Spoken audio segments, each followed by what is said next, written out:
Welcome to Monarchist Minute, royalist news and discussion out of the good old US of A. I am Charles York. Here with me tonight are Victor Smith, William Stout, and our boss man, John Arness. Today we have decided to be dangerous intellectuals because we are going to be discussing a couple of intellectually monarchical topics, and obviously later in the show, Elon Musk buying Twitter. Yay! And for you sports fans, we're discussing a new new California state bill and the whole controversy over, whether or not college athletes should be paid. So we're going to start today with a question: whether or not we are going to start, Charles. You are going to tell the public what special event you're missing tonight. My senior prom, because, okay, here's another piece of the story that I was talking with these guys off air about. I am not what you would call a social butterfly, although if people ask me to sing folk music, I will sing folk music. It's just the way it is. So I am missing my senior prom. I have missed out on every dance at my high school and also my middle school. We did those for some reason. I have missed out on every pep rally. The only extracurricular you could say I went to is in acting class. You either had to audition for the play or you had to help take tickets and whatnot. And obviously I chose the latter. But that was for class, so I'm not counting that. So I've gone my entire high school career without ever doing any of the extracurriculars. So, I mean, marvelous. I only went to my senior prom because, I wanted to make sure I wasn't missing anything important, and to be perfectly honest, I could have gone without it. So, yeah, you're not missing much. Senior prom tends to be one of those things where, like a lot of things in high school, like being class president, it doesn't really matter as much as you think it would once you graduate.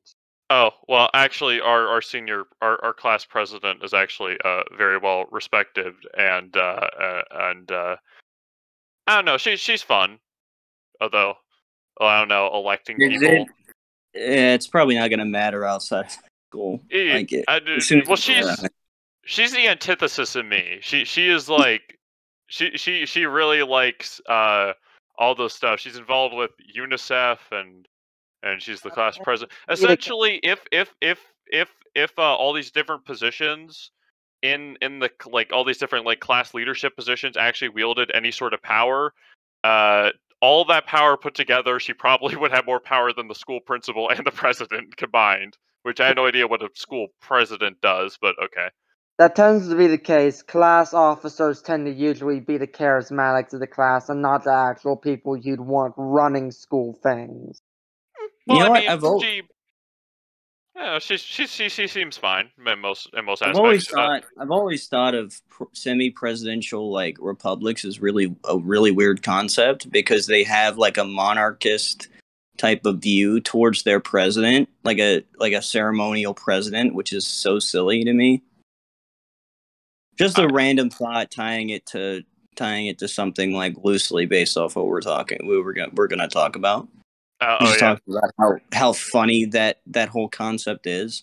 Like a president that's like a figurehead to a prime minister for some reason. I don't know. It's just silly. I don't know. I don't. I mean, the student government. It is what it is. Student government is silly to begin with, but just tying it into our kind of our first topic. I don't know if it would be kind of a segue, if you will. I don't know. Yeah, segues. All it's not in the rules, but I'm just going to assume that we've all pattered out on the subject. I don't know. I don't have that much to say about proms. Yeah. I went to one. It was a prom. It was a thing. It was a thing that existed. I think I had my homecoming was more gut wrenching than my prom was. that's another thing I missed. I understood the point of homecoming dances. I understand the importance of the homecoming game, but why is there also a dance, and why do people seem Because to dance? because the homecoming game is for the alumni to get together, drink beers, have fun, and watch a football game or whatever other sporting event they want to watch. And so because the alumni get to do something, it's only fair that the current students get something special of their own, and that typically tends to be the dance. Anyway, let us get back to our actual first topic du jour. All right. So another. I just had to make you own up to the fact that you were missing your prom. Okay, well, 3 hurrahs for me for being possibly the most introverted student when it comes to attending events in the history. Although, once again, if people ask me to sing, I will gladly do it. But anyways, barring teacher approval, I want to stay on the good side. All right. So our first main dangerous intellectual topic tonight is whether or not Constitutions should be actual written documents, or how they were pre-United States, just the overall principles of how a nation is run, sort of the general agreement of, the king does this, and then the lesser nobles does this, they do that, and then I'm kind of thinking I might be the odd one out here, but I'm gonna wait and see what y'all guys say. I don't know.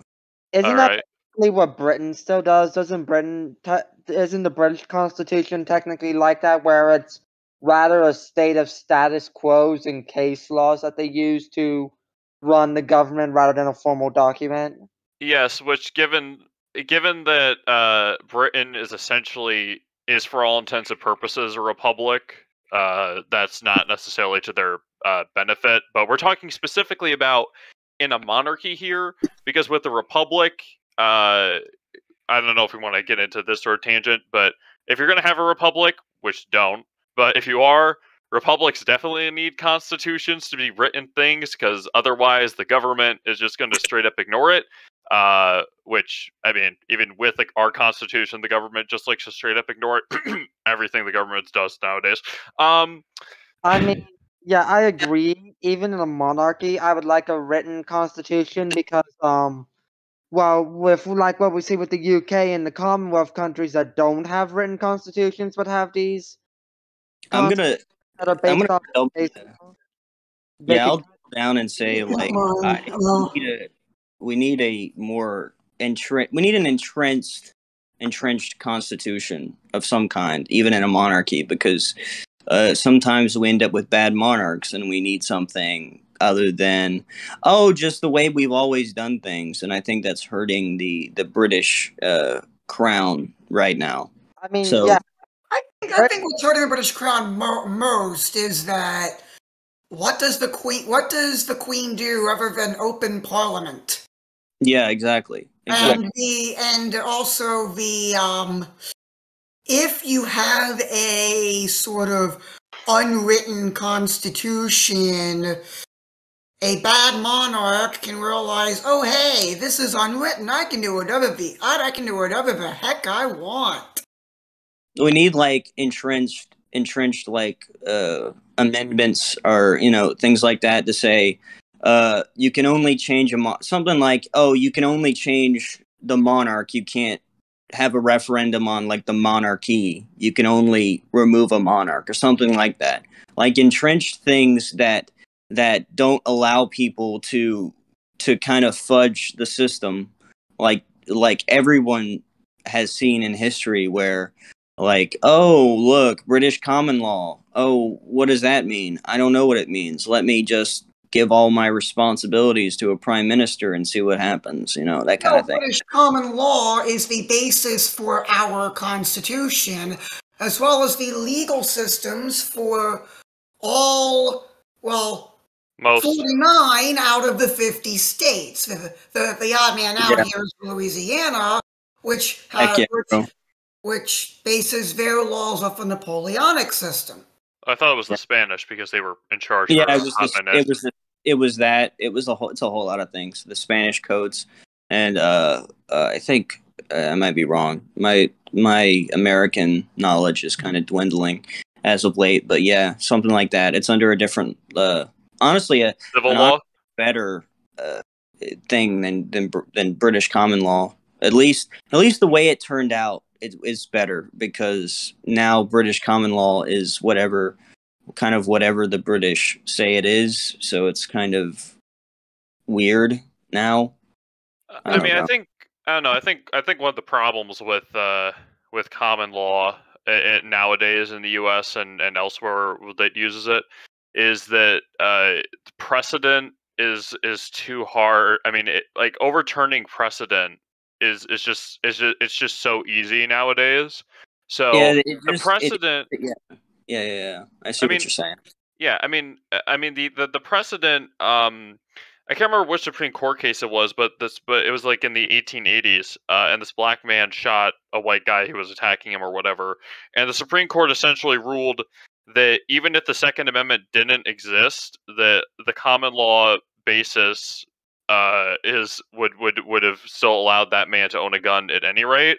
Um, but nowadays, it's just so easy for legislation to just overturn the common law precedent. Which, I mean, if a precedent's bad, and it should be overturned. But the sort of like, oh, we'll just overturn it using legislation. I mean, because we don't like it at the moment. It's just sort of careless. That's what it turns into, or it's what it has turned into. Honestly, British common law is the only type of common law I can really think of. I just don't. Apparently, the original idea of common law was essentially how Europe used to run itself as a whole. But this was back when Europe had the faith, and my understanding of it is that these cases would be decided. I'll let Will, but I'll just say this. But the cases were sort of decided in how the precedent was trying to keep in accordance with what the church taught. So that's how these precedents that were established were based on trying to make the law as Christian as possible. Because for our medieval ancestors, the law wasn't just something that humans wrote; it was something that we discovered to be, I think it's the funny thing that like the American Revolution was like, oh well, we don't get our rights from Parliament, we get our rights from God. What the entire point of the law, at least before it was kind of, I've always thought as like American. Well, if we wanted to take the idea of popular sovereignty, if we're going to take the idea of popular sovereignty, Parliament derived their authority from the people, and apparently, and we did a whole episode where we talked about the trial of King Charles I ad nauseum. We talked about the idea of popular sovereignty, and Will had a point on this issue, so we'll take it over to Will.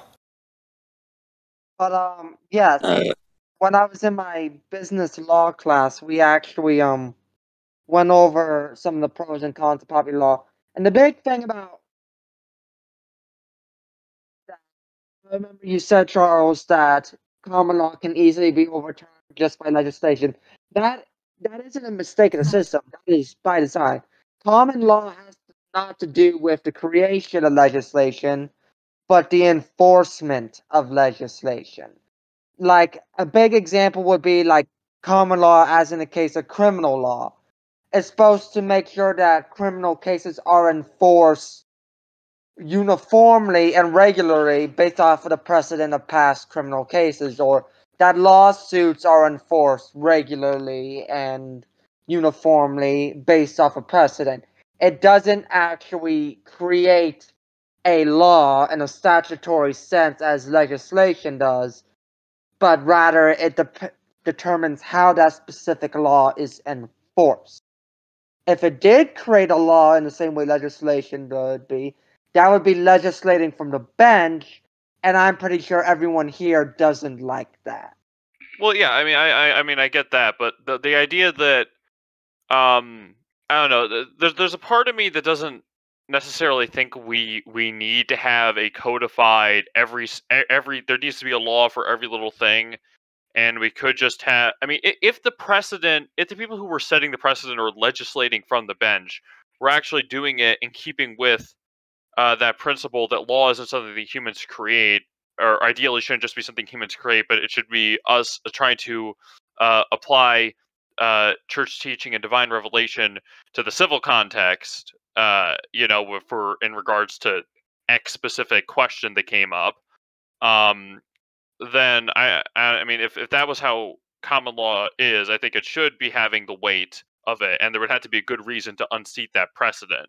The I mean, necessarily with common law. The problem is with secular law. The fact that yeah, we law off of secular ideas rather than religious doctrines, and that's the issue you're taking with. The big thing about common law and overturning precedent is it's supposed to be really, really difficult to overturn precedent unless society has changed significantly over time that I think adjusts overturning. that's the problem. Like, if the society changes in the wrong way, then through some kind of common law, you could kind of twist its arm and really, really change the law to kind of essentially do what at least some of the founders were trying to fight back against, which is kind of like this form of democracy where if essentially it is democracy. It's just a different expression of it where, if a law goes against like the common acceptance of a certain thing, say, like if all of a sudden we become like a very, very kind of terrible society, like, oh well, murder should be illegal or something like that, and or certain kinds of murder should be legal, that kind of thing. In a bad society, it's just going to go further and further downhill. At least that's my opinion on at least that kind of common law where it's not based off of kind of moral precedent. And I think that's when common law starts to fall apart. It's when it's outside the confines of morality, and it's kind of based on kind of popular. You're talking about popular sovereignty. That's kind of like the popular understanding of common law, like common law. And of course, if you wanted to bring it back, I wanted to discuss this a little bit. The Constitution of the United States is, I think, the world's oldest currently active living written constitution. Well, and of course, some of the people in our country do not like our Constitution. They would rather see it replaced with a Constitution that instead of negative rights, it would have positive rights. Like, I don't know if you know what those two terms mean. Yeah, well, negative liberties versus positive liberties. I think Obama said that about the Constitution, which I was like, oh, okay. I think Obama said it was a charter of negative liberties or something like that, something along those lines. But yes, I do kind of have a grasp on that. I don't know a lot about it, but I did. So negative liberty. I'll just take the First Amendment. I'll just take the First Amendment for a second here. Negative liberty makes the First Amendment is an example of negative liberty. Congress shall pass no law restricting da-da-da-da. That is an example of negative liberty. Positive liberty says you have the right to X. Yeah, that's what I thought. It's kind of like I am owed this. It would be like in the Second Amendment saying every American is owed a firearm or something along those lines. It would be like that kind of thing. No, I'm not normally for positive rights, but if we can make that law, I mean, free an AR, 2 cars in every garage, and an AR in every gun gun safe. So the difference between positive and negative rights is basically negative right is saying the government shall not do this, whereas positive right is saying the citizens are entitled to this. Yes. It's something like... thank you for giving more technical definition. I think the UN did something, or tried to do something like this, where, like, I think the Declaration of the Rights of Man or something like that. I think the name... Revolution, I believe. What was it? It was Declaration of the Rights of Man. Yeah, that's the at least that title is the French. I know that's from the French Revolution, although maybe the UN did something which would it make the was UN even more I cringe, think which a I wouldn't think is.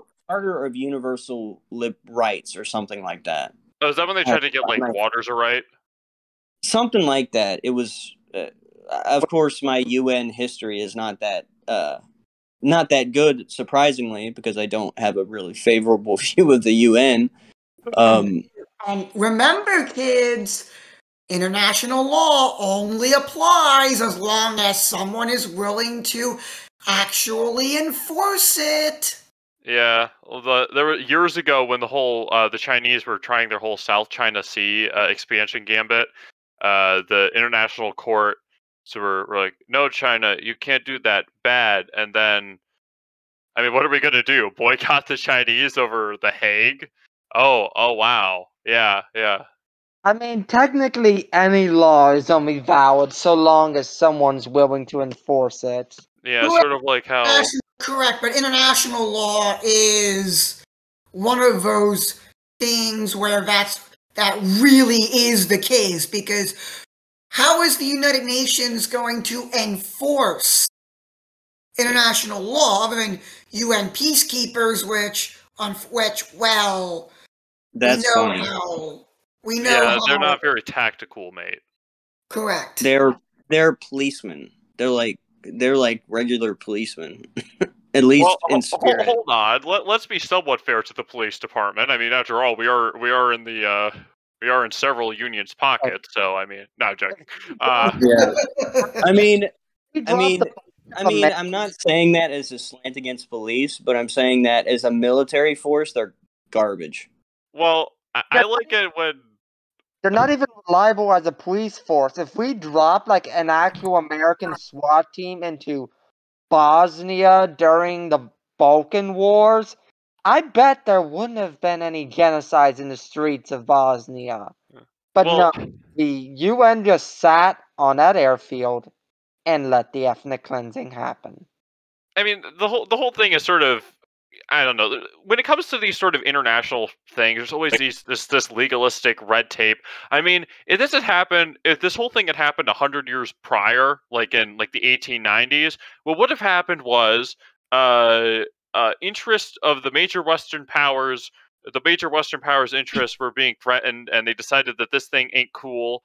They would all get together, send a bunch of troops over, crush X group that they didn't like, and then march around the joint and then establish a new status quo. And if you want proof of that, Boxer Rebellion, because essentially the Boxers were anti-Western and anti-Christian, which I'm not even sure China's Christian population is actually still fully recovered because of because of all the massacres that the Boxers committed against, well, Catholics, Orthodox, Protestant, basically everybody, because they.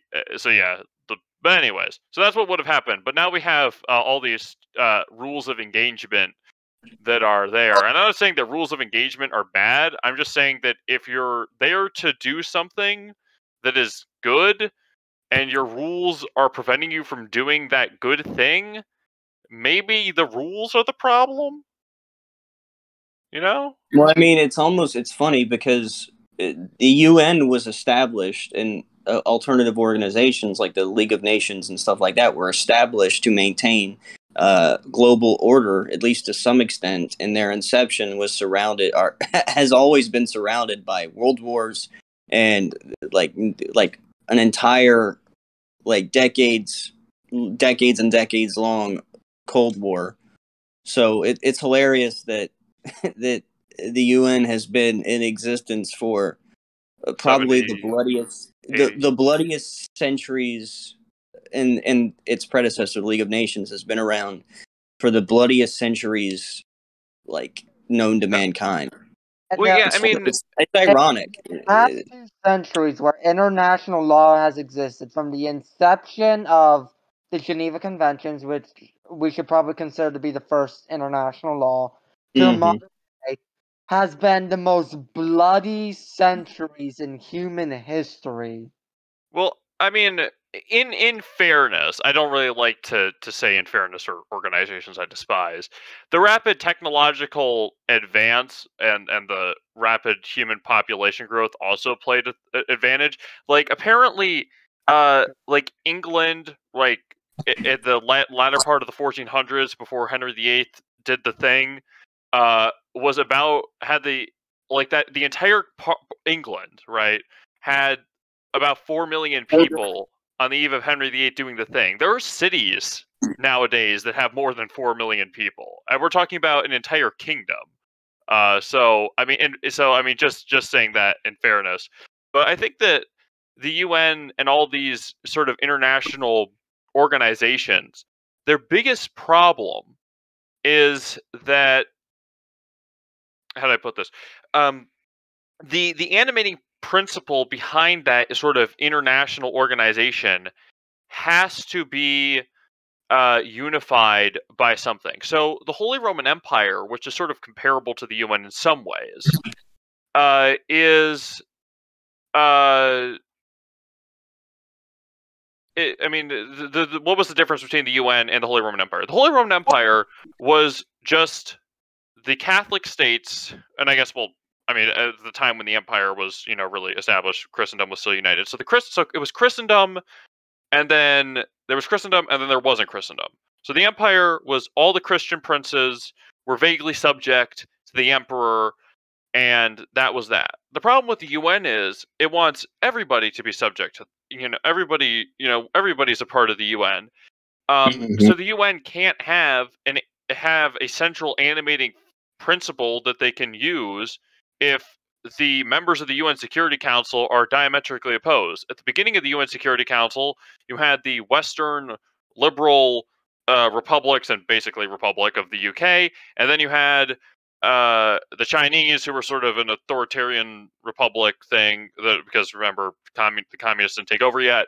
And then you had the Soviets, who were communists. And now you have cringe liberal republic and basically republic, and then the Russians, and then you have the Chinese. And with those five nations basically running the whole show, you're not going to have the UN isn't going to stand for anything that is particularly good, and it's not going to and they can't really, and they couldn't agree on anything.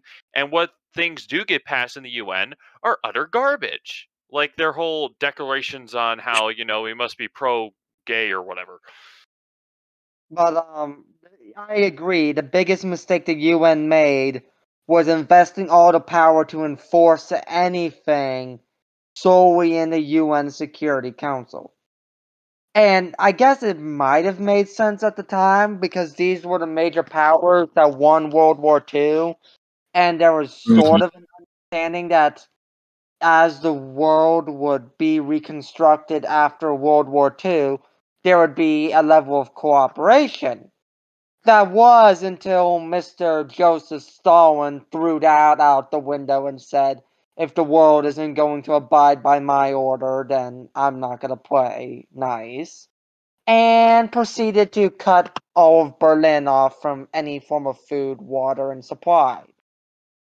It's almost What you have like to remember with the UN Security Council's governance is that the UN Security Council, for everything that actually means something, you have to have the consent of all of the permanent members. Which is stupid. Well, yeah. I mean, this is also why. Apparently, when they were trying to draft the U.S. Constitution originally, some people thought that as opposed to just having one president, you would have, I can't remember, I want to say 6 guys who would sort of share the executive power.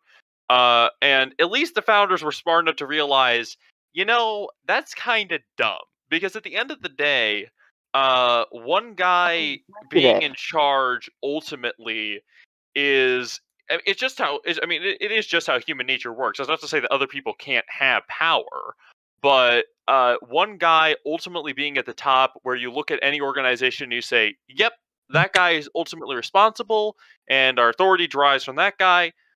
That's how it works. That's why the Holy Empire had the emperor, although there were still that East-West split. There were 2 emperors, but that's beside the point. Let's see, reject.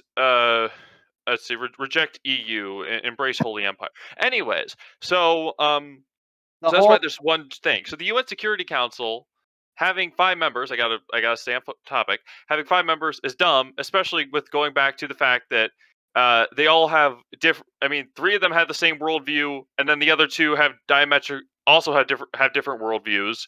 So they aren't going to get anything done. Technically, there are 20 members of the UN Security Council. Only 5 are permanent members. Yeah, but we don't. But nobody cares about the other 15. I mean, you're not wrong. You're really not wrong. Who even are the other 15?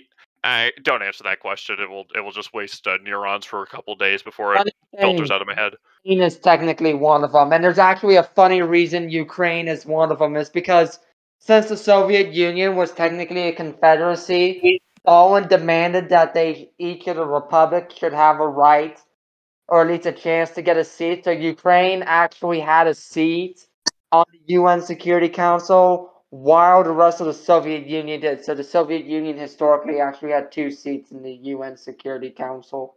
Yeah, the whole, which would sort of be like,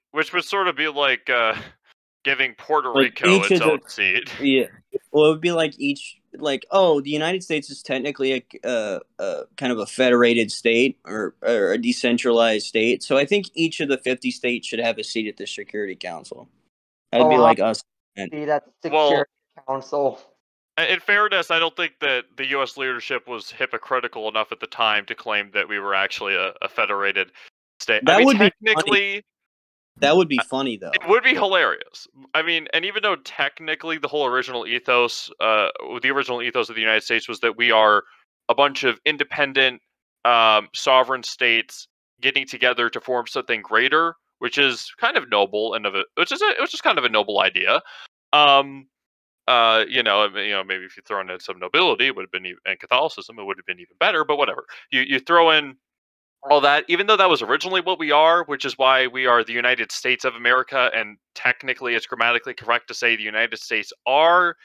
In practice, since the Civil War, it's basically just been the federal government telling us to shut up and obey, and now it's the United States which is grammatically incorrect, but who cares? But yeah, I think the U.S. Constitution has its positives, definitely.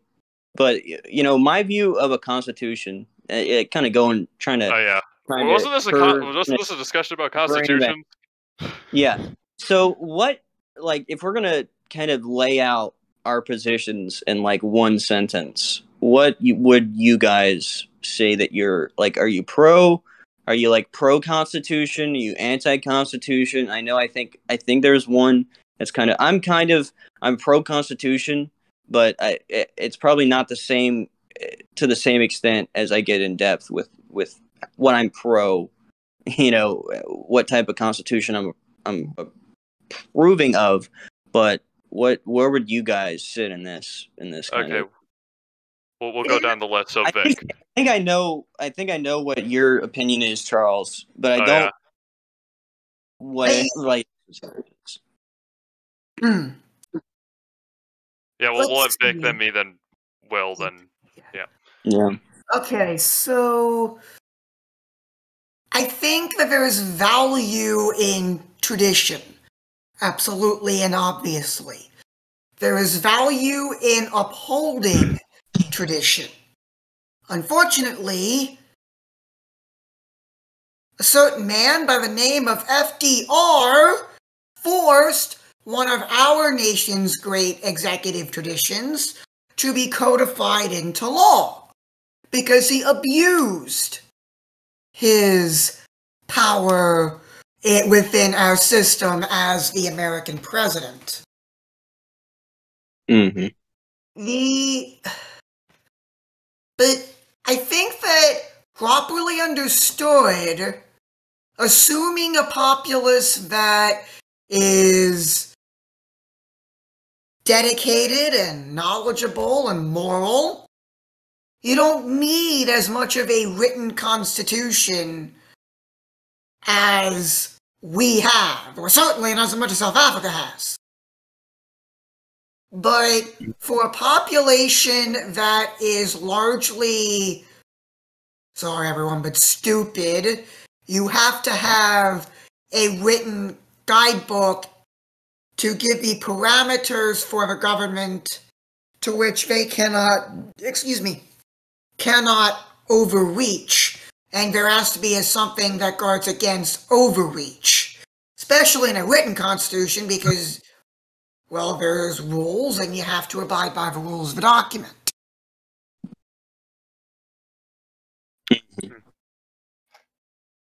All right. So my position, I guess you could call me something of a halfway house. I think that since authority derives to govern derives from God, and I'm not necessarily talking about in a Protestant view of the divine right of kings, but in a more the firstborn child has a right to inherit what his father has given him, sort of dealio. And also the Catholic sense of where authority comes from when it comes to governance. I think that ultimately the leader should be subject to that authority. But when it comes to things like Parliament, where even though parliaments are supposed to derive their right to rule from the Crown, which is where British Parliament technically derives its right to rule still, because they are elected from the populace, and sometimes even a well-meaning populace will get this sort of, what we want as opposed to what God wants mentality, then institutions that are elected like parliaments, I think, should have their rules around them. But I do think that traditional custom, it worked in the medieval period for so long that this is what the king could do, this is what the local nobles could do, this is what the guilds were gonna. It worked for so long without any sort of actual, written thing codifying it all out. It was just sort of custom and tradition over a few years, a few documents like the Magna Carta, which was actually, I guess, vetoed by the Pope, not because he had any necessary objections to it on its own, but because for reason I can't exactly remember, England was technically a papal fief at the time, so and he should have gotten a say in that. But anyways, long story. So I think that is a good idea, but for where we are now and from where we are likely to be in the future, a constitution is definitely something that should restrain bodies that are elected from the people, and especially with our culture being what it is. So, Will. I think a constitution should definitely be a certain, very plainly but very stringently worded document. And while I understand the importance of tradition-based systems like the one in Britain and how it served them well in the past, I think that we can't have a system like that because all it takes is one person to basically just say all it is status quo, and it could just be thrown out practically overnight. So yeah, I'd say strong, physically codified laws are important, and that something as important as how a system of government works can't be based off of hearsay and basically status quo agreements. Yeah, I would probably, my view is somewhere in between. Like I hold a lot of value, at least from where, like, I personally, now this is our personal opinion, this is not the opinion of MOA, but at least for me, a constitution, my ideal constitution would be a guardrail of entrenched amendments that restrict governmental activities from, say, removing the monarchy through some stupid referendum, like trying to essentially doing what our governmental system does in removing and changing amendments. Like, there needs to be a very, very difficult or impossible process to keep people from kind of moving to the whims of. See, that's the one thing that some of our founders got right, where democracy is kind of this knee-jerk, impulsive form of government that can just call up a referendum when it wants to. And you've seen that happen hundreds of times with monarchies, where there's a referendum that comes up, and then all of a sudden you have a monarch that just doesn't have any power, or it's completely removed from the crown, or it becomes a republic because there was some stupid parliamentary or some stupid referendum that comes along. So I think our governmental system has some of its aspects right, where its rights are derived from God, but I think they need to be a little bit more directly derived from God as to kind of laying out that kind of thing, and should have some respect towards our at least our populace Christianity. And in addition, I think I'm kind of a mutocrat in this, where I think constitutions need to keep, because I think we all have kind of a cynical view of people, where a person or a group, a body of like Parliament is going to try and find any way it can to remove a king that it doesn't like, and to kind of try and do stuff like that. So I think there definitely needs to be like explicit and a document that is at least signed off on by religious and moral people of the land that says, okay, here's what you can't do. Like, here's what, like, and that's why I like negative, kind of like the negative liberties. My idea would probably keep the Bill of Rights and kind of edit it a little bit. But as far as like the meat of the Constitution, you can't remove the monarchy from the nation. So making the monarchy inseparable, which it is in reality. Like in reality, a monarch, a nation without a monarch is kind of a soulless, not a soulless, a parentless nation.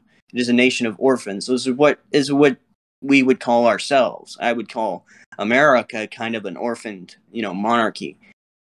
I think that needs to be stated in a constitution, and then additional things defending the rights of man and the rights of monarch and the rights of nobility and all this stuff, and what they cannot do. So it covers their abuses. So potential abuse of a monarch.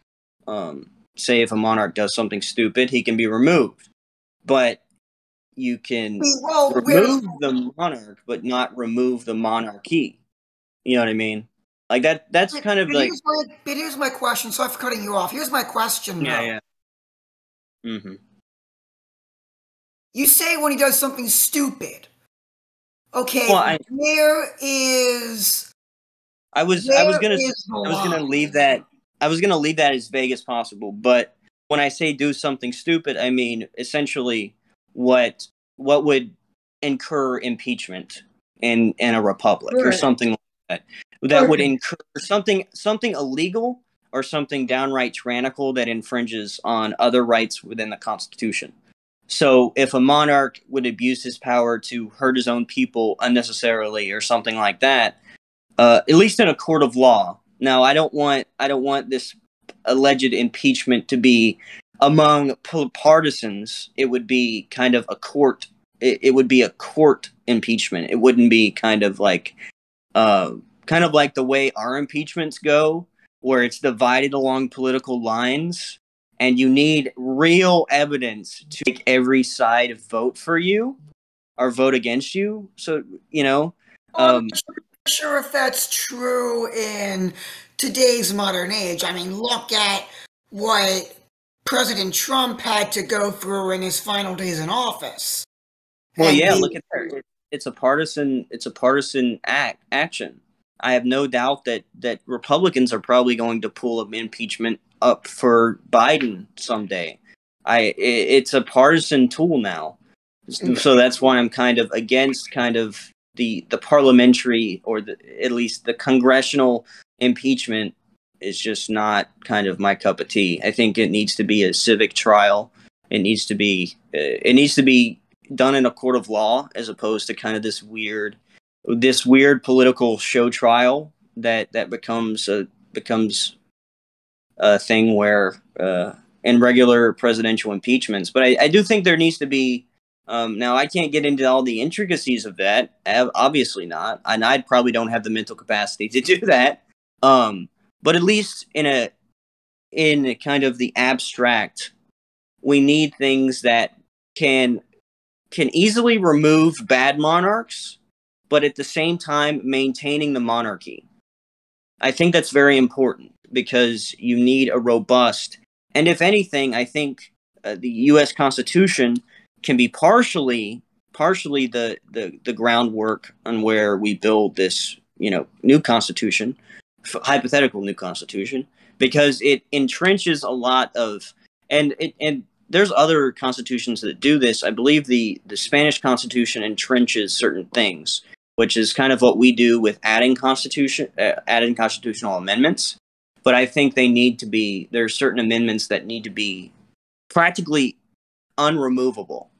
And one of them would be you cannot remove the monarchy, you can just remove the monarch, which is something, we can learn from with like revolutionaries.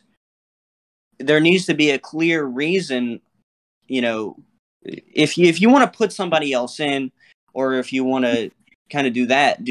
Don't remove the system of governance just because you don't like it, It can't evolve that way. It's just kind of you destroying, it's like you burning down the house because the door doesn't work,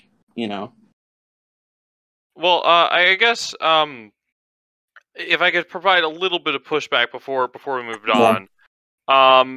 You mentioned how, one thing that you want to super entrench into law is that the monarch, you can't remove the monarch. Well, the way that it always worked with the countries that got rid of their monarchy is the monarch was already the source and summit of legal authority. So removing the monarchy would itself have already been illegal. I mean, there was no way you could legally remove the King of France. So entrench it in a United States-like constitution where there would have to be what I mean by entrenching the monarchy, and I'm not talking about the monarch, I'm talking about the monarchy, is entrenching it to the point where it needs the equivalency, or probably way more, of an adding of a constitutional amendment or a constitutional, convention. Well, I mean... So, harder than that, much harder. I'm talking about, now, I don't really know exactly what happened to all those referendums, but I have a feeling that their constitutions were very kind of flimsy, and I don't know. That might be my. Oh, I'm sorry. But what was I gonna say?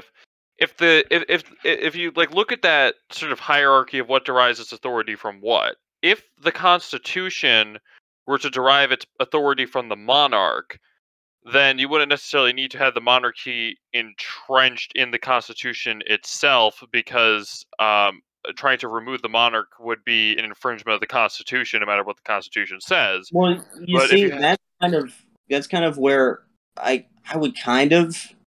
I'm kind of a synthetic viewer of divine right and constitutional governance. I think divine right is drawn through a constitution. Of course, a constitution acknowledged by and signed off on by, and this is my opinion, it's signed off on by, kind of like the Irish Constitution, or it's signed off by the Catholic Church, signed off by other religious organizations in the United States, or any this hypothetical constitution is, wherever it is geographically. But I see it as kind of the midway point between. I don't see it as a civic document, at least personally. I see a hypothetical constitution of from my lens, my ideal constitution would be kind of the intermediary between God and the king.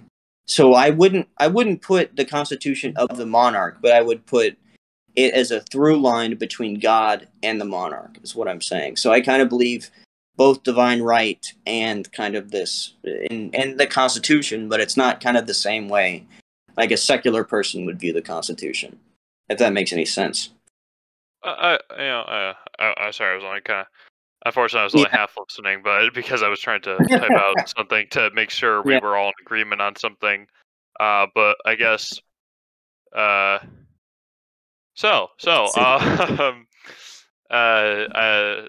think that that we good.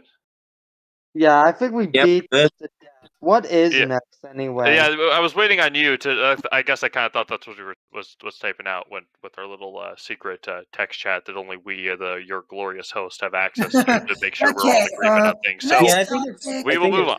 We've beaten this conver to death. We've beaten it to death. Let's move on. What's next? What can we beat to death? Come on, more beats. What beats. are the most important skills a prince should be brought up with? Yeah, what are the most important skills a prince should be brought up with? And, besides a good knowledge of the faith, because that's obvious. Well, what's obvious to a Catholic is not as obvious to somebody that's not a Catholic. But I think that the most important thing that a prince needs to learn, assuming this is the crown prince and not a regular old prince, is an understanding of how the government works and how best to lead the people. So, in essence, politics and government. Well, I mean, I guess the way that I was sort of interpreting this question, or when I wrote it, was, I mean, of these different things that nobles historically had to learn and how to govern their people, like agriculture or the business of war making, or those sorts of things that the monarchs typically learned. Like what of that? Like, because, you know, if you have a king who's particularly good at the business of making war, he might realize, yeah, this might get a lot of people killed, so maybe let's not unless we have to. But if we do have to, I'll at least be able to get it over with quickly. Or if they're really good at agriculture, if there's a famine or whatever, they'll be like, okay, gang, this is what we're gonna do. We're gonna X, Y, and Z. So that was what I was sort of thinking. I mean, when I posed that question initially. As they say, I think the $60 million man, we have the technology. Like, we have the technology to make a potential prince, especially a crown prince, as smart as they possibly can be nowadays. We have, and especially if it's a personalized experience. Now, obviously, I think there needs to be a ministry that is specifically catered towards princely education. We don't want to end up with a Tsar Nicholas situation where the former Tsar, is sort of like, I'm going to live forever. Let me not teach my kid. So I think it needs to be kind of like like a specific ministry. I think that kind of teaches them things. Now, I don't like the term ministry. I think just having a specific tutor would cut it. Well, when I say ministry, there's an imperial, I think Japan had something like this, where it's an imperial family ministry or an imperial family. It manages the family as far as that goes. Because, like I said, if you put it in a bad monarch's hand before their child is brought up, they're going to end up with a toddler, or you're going to end up with somebody who is meaning well, like Tsar Nicholas was, and who's going to be kind of not the sharpest tool in the shed, so to speak, or not know how to govern their people in the right way. So I think there needs to be at least some guidelines as to how a prince should be raised in generality. But I do think there needs to be a specific catering to, like, a tutor. But there needs to be a multitude of tutors, and there needs to be some kind of guidelines as to what would the general upbringing of this potential monarch be? And then later on you can have tutors, you can have supplemental things to kind of get them up to snuff. Because obviously, if you're the monarch nation, you can have that kind of thing happen. But there needs to be some guidelines. And I forgot to mention, it's popular today. I don't know how popular it was back in the good old days, but I know that a lot of royal children will go to these elite boarding schools with some of the wealthier common people / nobility that go to these schools. I don't see. I don't like that because Yeah, I don't either. no. I mean, the thing is that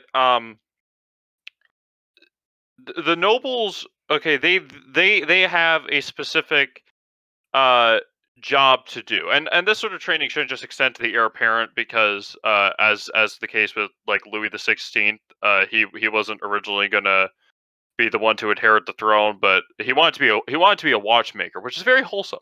But you know, and also a trade that's dying today. So you know, I don't know how that relates, but whatever. Anyways, the noble people, you know, whether they be the people who are going to be the next generation of kings or dukes or counts or whatever, their education should really be separate and focus on separate things than everybody else's education. And that's not because they're necessarily superior. It's just because their station in life is going to mandate different skills, right? So No, I do think they absolutely need to a monarch's child absolutely needs to take on a trade, at least something to get their feet wet into working.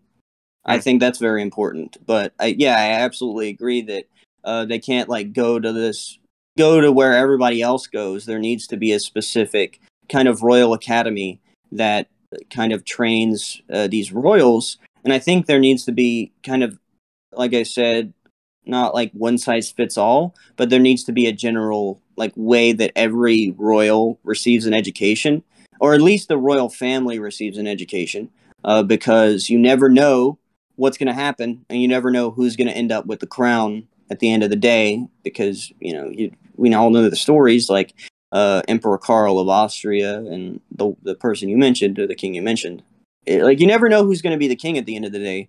So you have to kind of make sure they all kind of have some knowledge of governance to some extent, because you don't want to end up with a dunce, you know?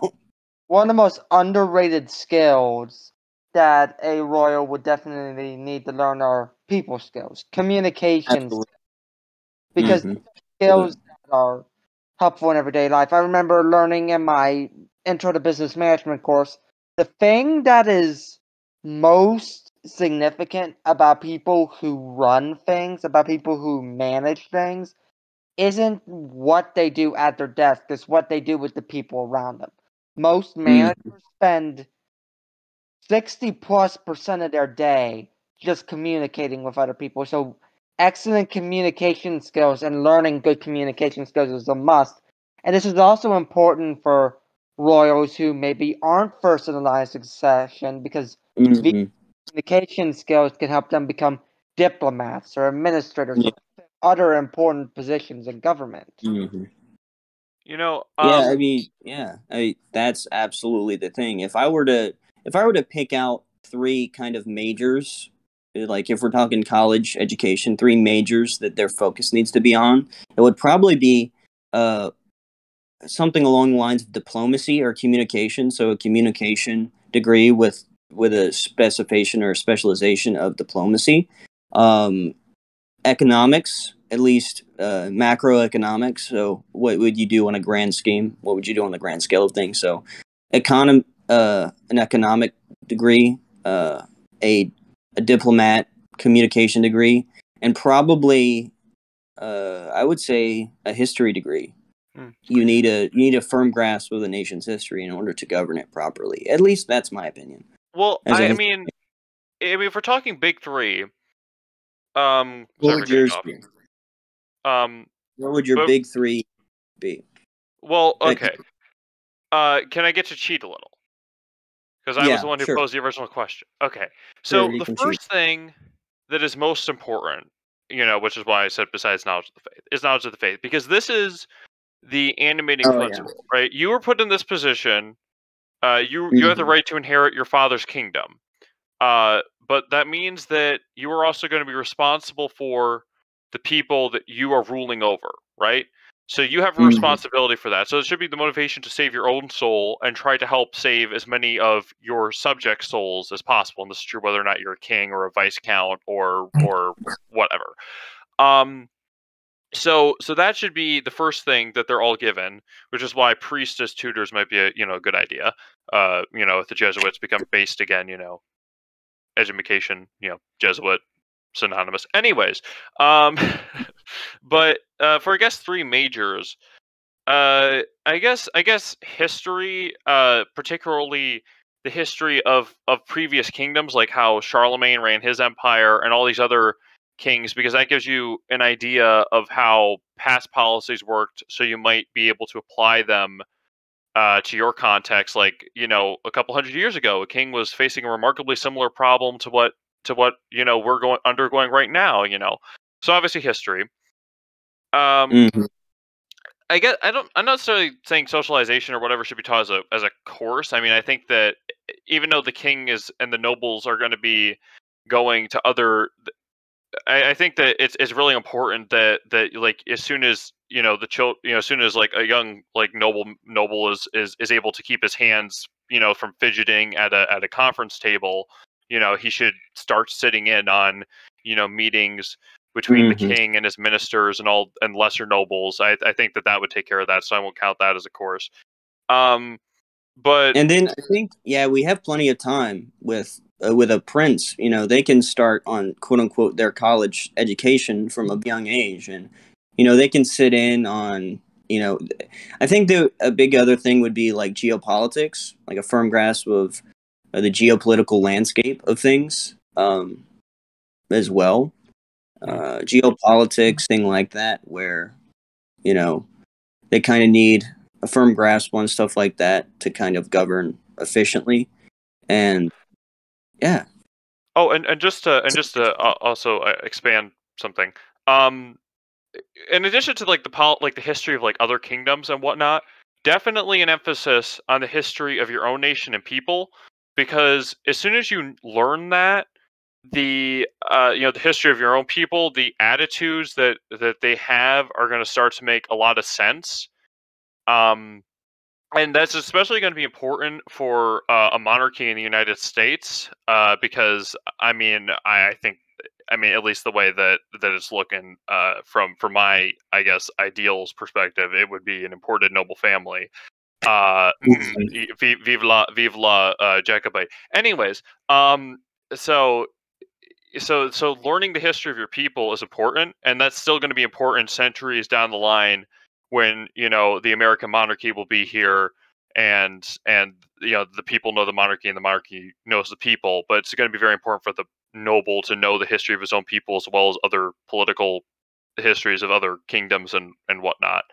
And then I guess also agriculture, because or I guess a general understanding, because agriculture is a universal constant regardless of what state your society is in, because you kind of have to kind of feed yourself.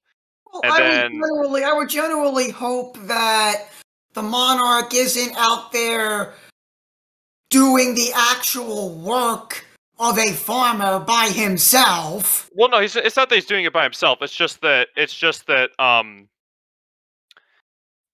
guess it's not that he's doing it by himself. It's just that the monarch is monarchs, historically one of their the estates. I mean, even to this day, what the Queen of England owns is a lot of the royal shires, right? And the current agreement. But she's not Well, she's not farming actually. them, but it would behoove her. Obviously, she couldn't be doing it now, even if she wanted to. But but no, it would behoove her to know how these sorts of things actually work. And since agriculture is that universal constant, that'd be there. And I guess Joe in our little conference tech chat mentioned law. I guess that would sort of fall under like the history of your nation, But because I like to, you know what, I get to cheat because I proposed the original topic, so I get to bend the rules. And then I guess the third topic would, unfortunately, well, not unfortunately, but at necessity, would have to be military history and learning about these sorts of grand stratagems and all that. And looking at things like the Anglo. I mean, I just watched a fascinating video from Drew Kindefeld, so I don't claim to be, I don't claim to be an expert because I watched the 36-minute YouTube video or whatever. But this video on the history of the Anglo-German dreadnought race, and it's very tragic, and that the media on the British side was like, oh man, this is really bad, and they basically like forced the government's hand into building all these new and fancy battleships. And actually, there was a funny thing where the Admiralty wanted 6 in 1 year, and Parliament wanted 3 capital ships. And Winston Churchill says, we wanted 3, and then the Navy wanted 6, and somehow we ended up compromising on 8 because of public pressure. But anyways, but it's just like learning about that would kind of, I think, help Noble when it comes to making decisions about how much he's going to spend on the military and where, because it did kind of cost a lot of people their lives, maybe because the rank and file sailors and a lot of the admirals in the navies, they held a great deal of respect for the other navy. I mean, like in June before the war started, they're like the British were at I think it was called like the Heel Parade or whatnot, and the news of the Archduke's assassination reached there, and the Kaiser obviously had to leave to attend the funeral. I'll try to ramble up. I'll try to stop rambling, but essentially, a knowledge of military, how to govern your military, and military history might help you in terms of prosecuting a war, but it might also help you prevent yourself from getting into something that seems really great at the time, like building a whole bunch of new expensive battleships that ultimately is just going to result in the other guy having a bunch of new and expensive battleships. So now the war is a lot worse. So now I will say that there is an inherent, honestly, if we're looking at sorry. Yeah. This sounds to me like you want the king, or in this case the crown prince, to know everything. And that's a little... it's optimistic. Overload. It is optimistic, but you also have to remember that this is something that he's going to be. His education is going to revolve around all these things. The inherent plus of having a monarch is you have cohesion and succession, and you have time. You have time on your side.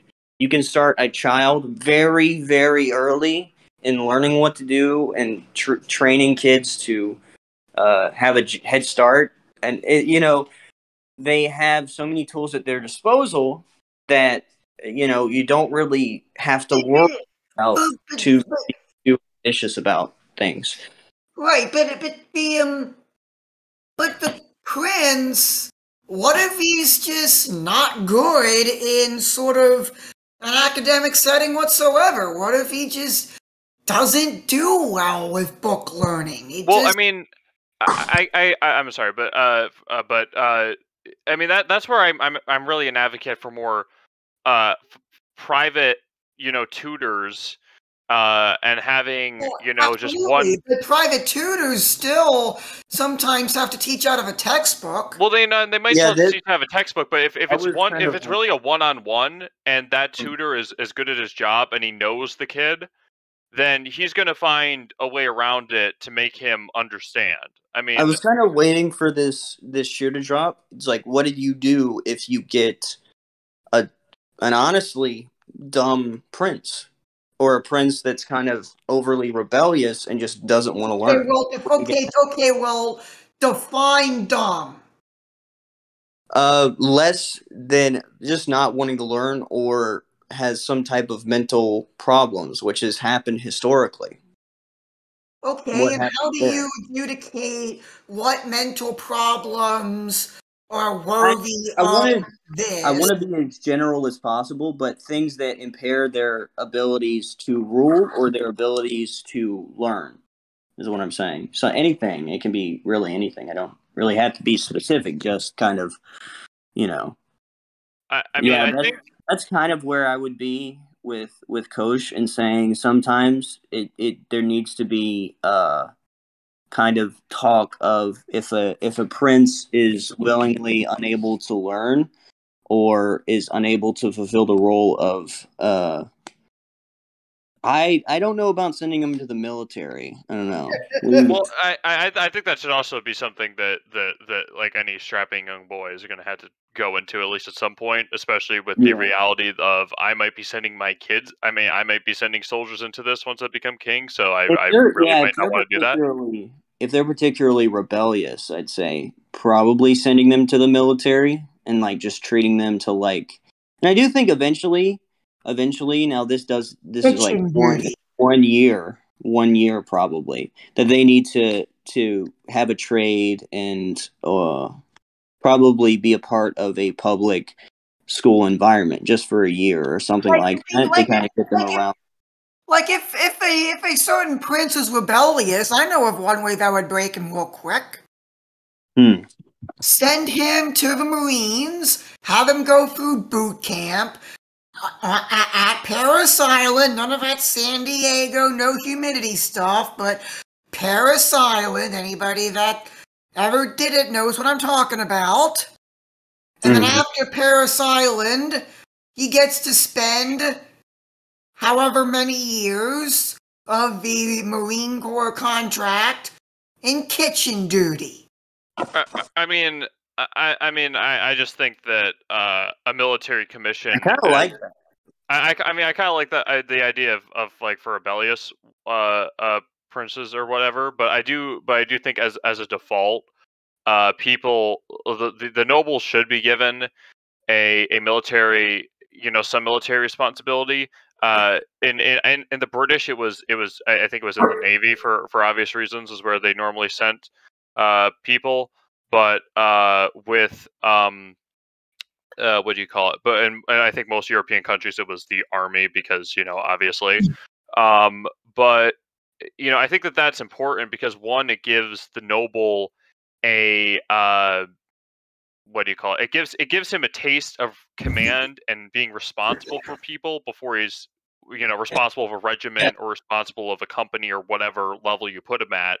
That was the glorious thing about Emperor Karl of Austria. He saw combat and he did not like it, and that's kind of what any ruler needs to realize is war is disgusting. Like war will lose so many souls, so many young men. So it needs to be done responsibly, and you need to know that it could end somebody's lives pretty quickly. It could end thousands of lives pretty quickly. So having a monarch that knows the ins and outs of war and knows how a military operates and how the people on the ground are doing. I think that's one thing that we have the ability to do as modern monarchists, and as a modern monarchical system, is we have the ability for a monarch to campaign, not necessarily in a political avenue, but a prince to just go from town to town, just being normal, just being a human, or like a road trip or anything like that, just kind of going through and seeing, even if it's just seeing how normal, regular, everyday people do things. In other words, a royal visit that's been done many, many, many, many times before in history. But this would be with the explicit purpose of. Oh, sorry. I'll let John. I'm supposed to speaking for him. Well, I'll just say in a few sentences, you can be way more efficient now. You can go from town to town to town to town. And you don't need trains. You don't need anything like that. And I think that's kind of the plus of living in a modern day kind of monarchist hypothetical. Do you have any idea what the security's like for the President of the United States? If the President wanted to, for example, watch his son play baseball, he would have to wear a baseball cap and shades and have to basically disguise himself and go in essentially the presidential minivan or something and not have any interaction with his son whatsoever. Gee, Well, it's yeah, almost but like presidential systems. It's almost like presidential systems are impersonal and require Yeah. a amount of However, if he security. wanted interaction with his son at the baseball game, then he would have to have Secret Service posted up all around the baseball field, and everybody that went into the baseball field had to be checked and double-checked and triple-checked, etc., and it would just be a pain, and the Well- Secret Service would have to have all the roads blocked off. Well, I mean that's where the personal nature of a monarchy. I mean, you're always gonna. I mean, with a republic, you're always gonna have somebody who wants to shoot the guy. And unless there's some really rapid anti-republican or there's some pro-republican whatever going on in that community, I mean, 9 times out of 10, I will wager that all the security is unnecessary because nobody's actually plotting to kill the president or whatever. It's Now, just that maybe- one time out of now 10 that maybe necessitates it guard- all the time. Yeah. Now, maybe guards stationed in the town or stationed around the town. I mean, maybe, but I don't think there needs to be a crowd of guys surrounding the prince at all times. I think that kind of thing is, I don't know. It should be relegated to, I don't know, the king maybe, but even then, I don't want the king to be this guy that's just kind of. I would much prefer the image of my king being somebody that's at a soup kitchen helping the poor, as opposed to kind of being surrounded by a shield of humans. Yeah, I However, mean, if we had Dorf Calhoun here, he would say, "Oh, volunteering in a soup kitchen, that's peasant work or whatever." no, No, I don't that's think he would. I charitable. don't think he would That's holy because work. no, I mean, no. I mean,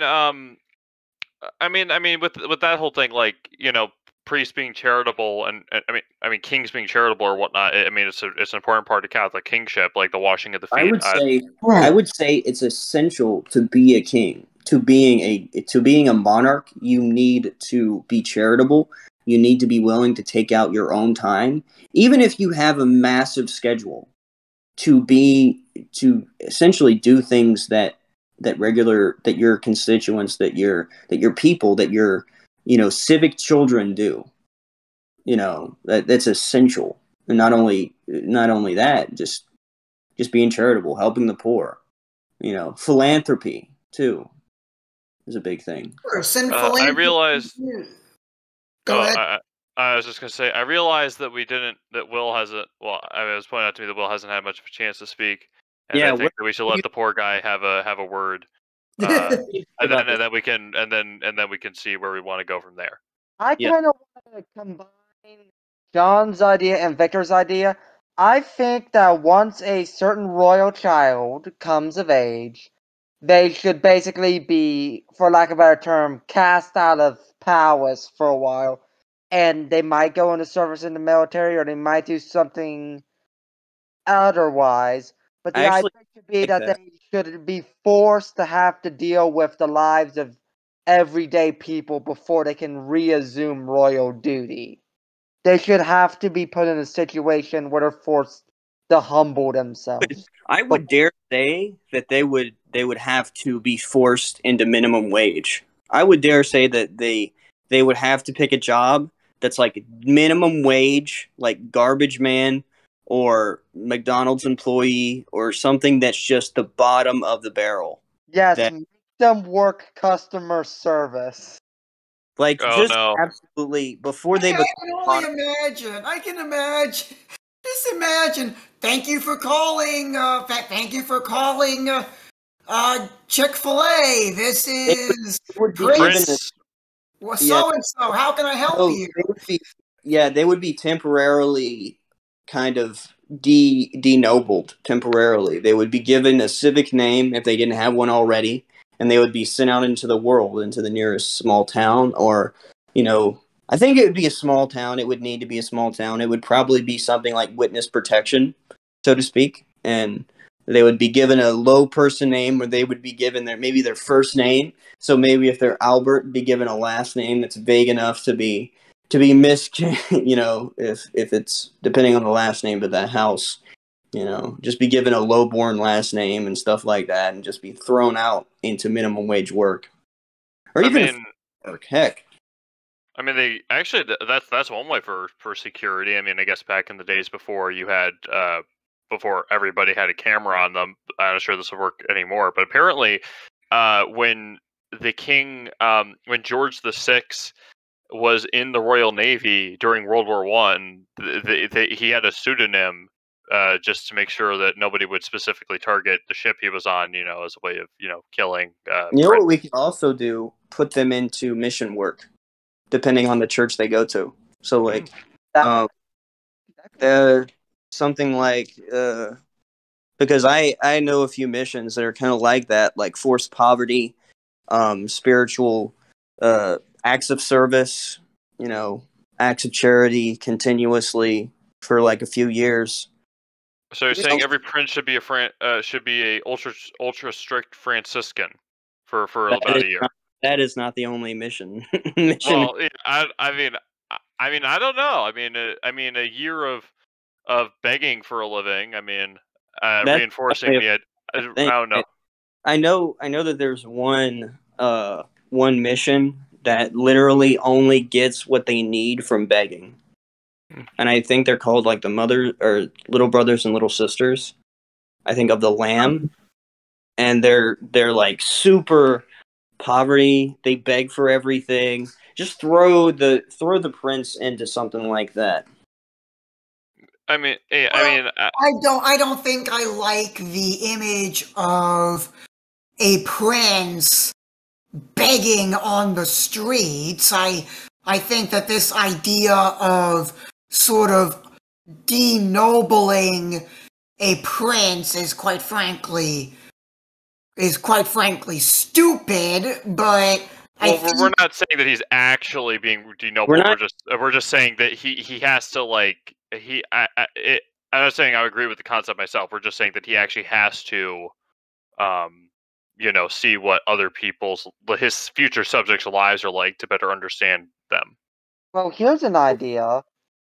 There used to be knightly orders that practiced a form of monasticism, so maybe we could take several different branches of the military or create a different order for each branch of the military, and we combine military service with a form of semi-monastic. Well, I mean, you have lay monastics. Like you don't just have they don't just have to be like clerics. That's kind of a misconception. There's a lot of there's third orders, at least in Catholicism. There's something called third orders, and then there's oblates, which are kind of celibates, or not. They wouldn't be celibate, obviously, but they would be lay monastics that would be living lives of at least some poverty. Something like apostolates is what they're called. But I think there should be a three options: minimum wage job, military service, like what Will said, or a mission that lasts a year or something in the church of your upbringing. So I think it should at least be 5 years, unless I think that the default should be the military thing, but if you're unable to serve the military due to a physical or a mental disability that would otherwise disqualify a normal person from serving the military. But even being in the military, I like what Will was doing, where there can be a third or secondary order that's even less even more simplistic, more almost like you said, monastic, and kind of more, more dirt. Well, I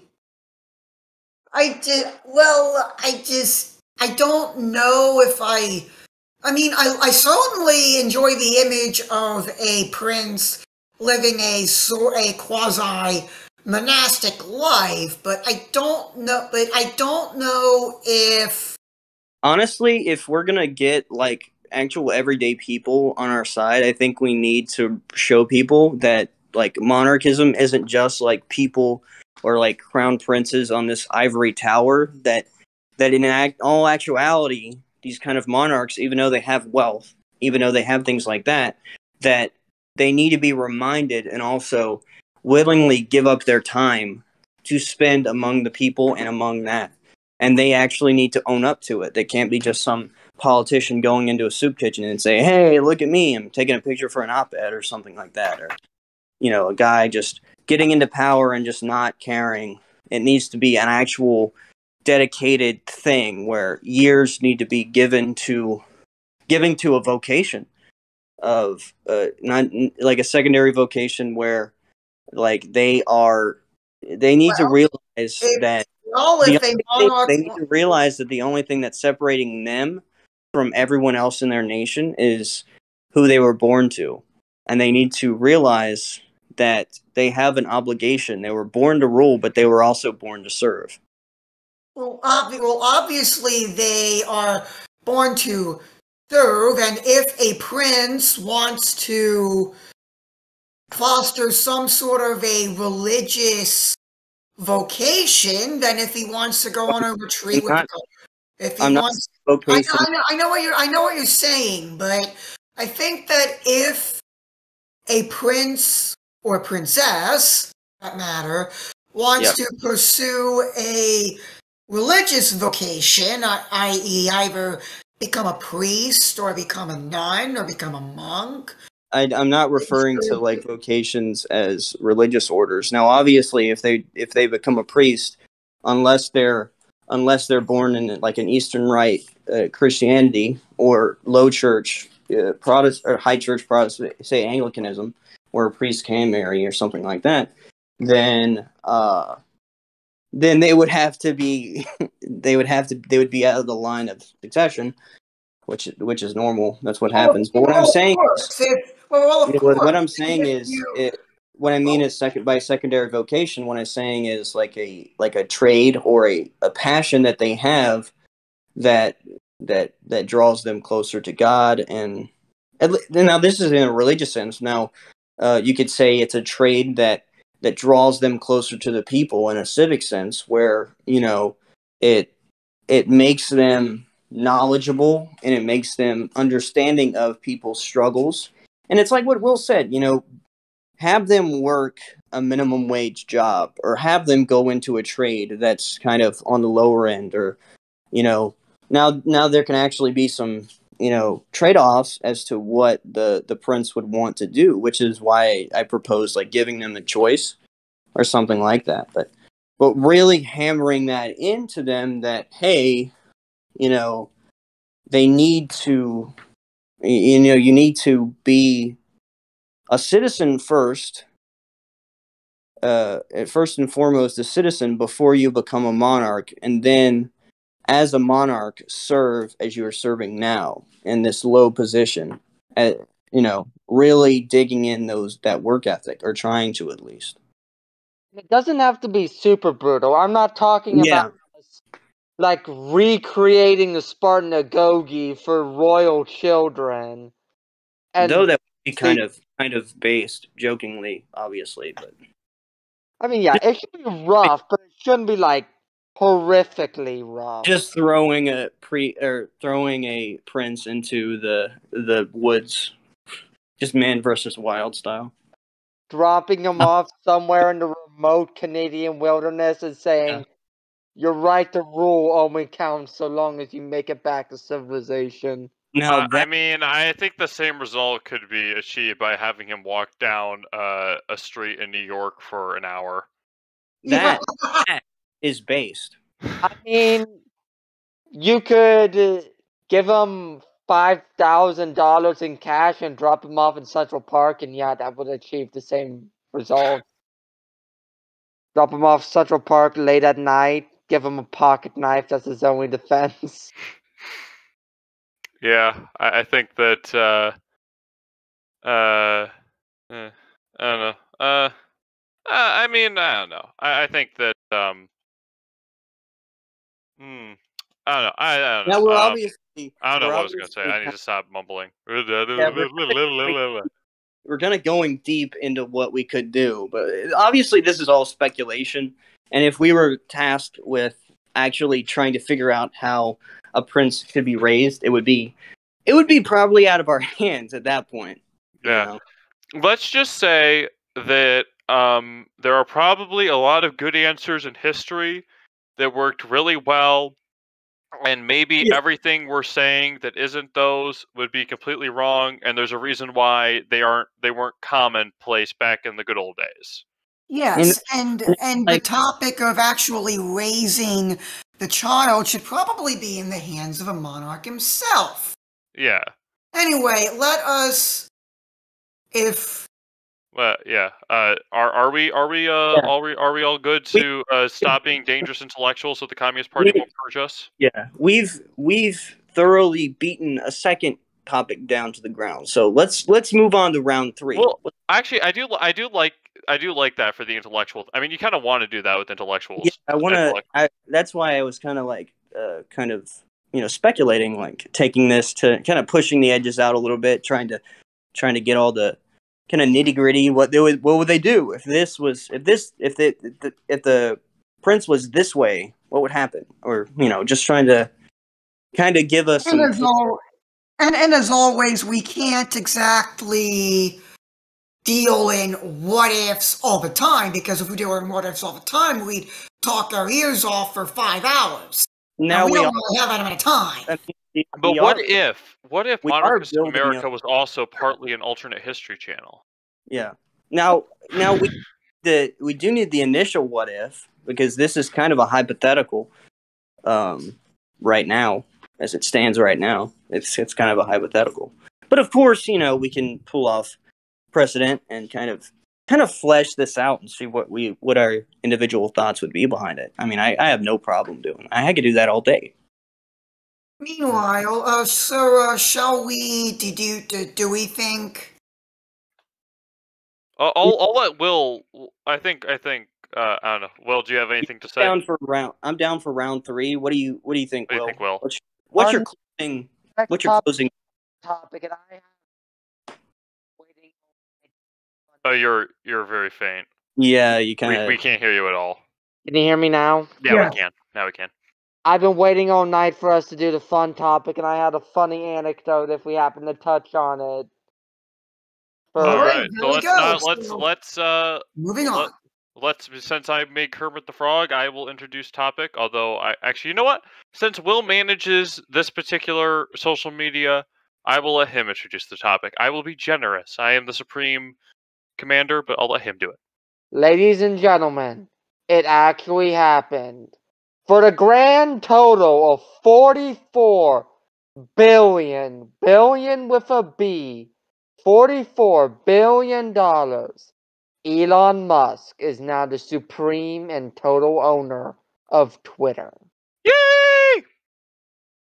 The mad lad. The mad lad did it. He did it.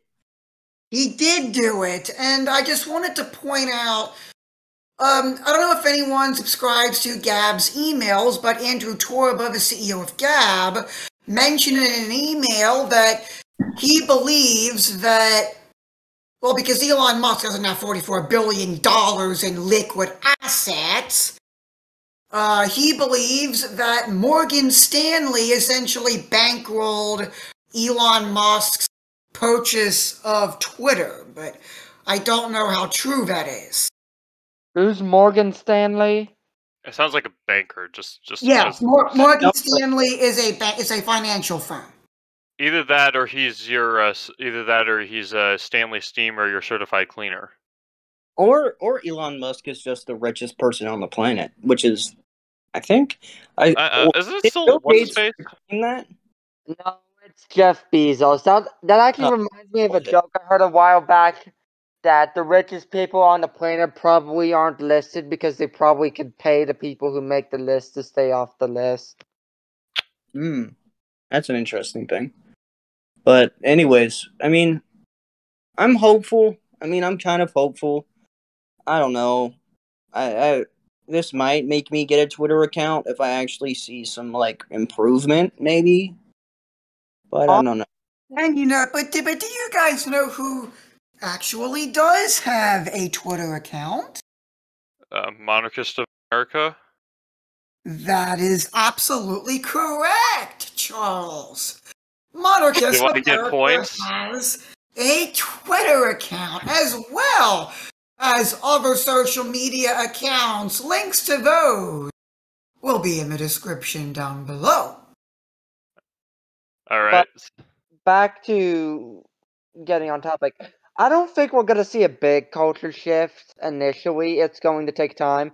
But I don't also think we're going to see a big, like, hard right swing either. Because, of course, Mr. Musk isn't going to want to do basically the opposite of what Twitter had become for a while with the left and then make it an echo chamber that other people are going to leave. Because Musk Elon- has always struck me as kind of like the Yang, kind of like the Andrew Yang of like non-politics. I don't know. He's always struck me as that kind of person politically. I don't know. He's the apolitical equivalent to Andrew Yang. I could kind of see that, honestly. But, yeah, like I was saying, Elon Musk isn't going to have the community go and take a hard far-right turn because he's going to want to regulate and keep it a relatively moderate environment because he's eventually going to have to get his investment back. I mean, he didn't just shell out $44 billion to run Twitter into the ground, basically. Mm-hmm. I mean, I, as much as I would like to imagine he did that just to chill or just to run it into the ground. Unfortunately, I don't think so either. But that doesn't stop us from making some suggestions to Elon Musk for how he should govern the platform.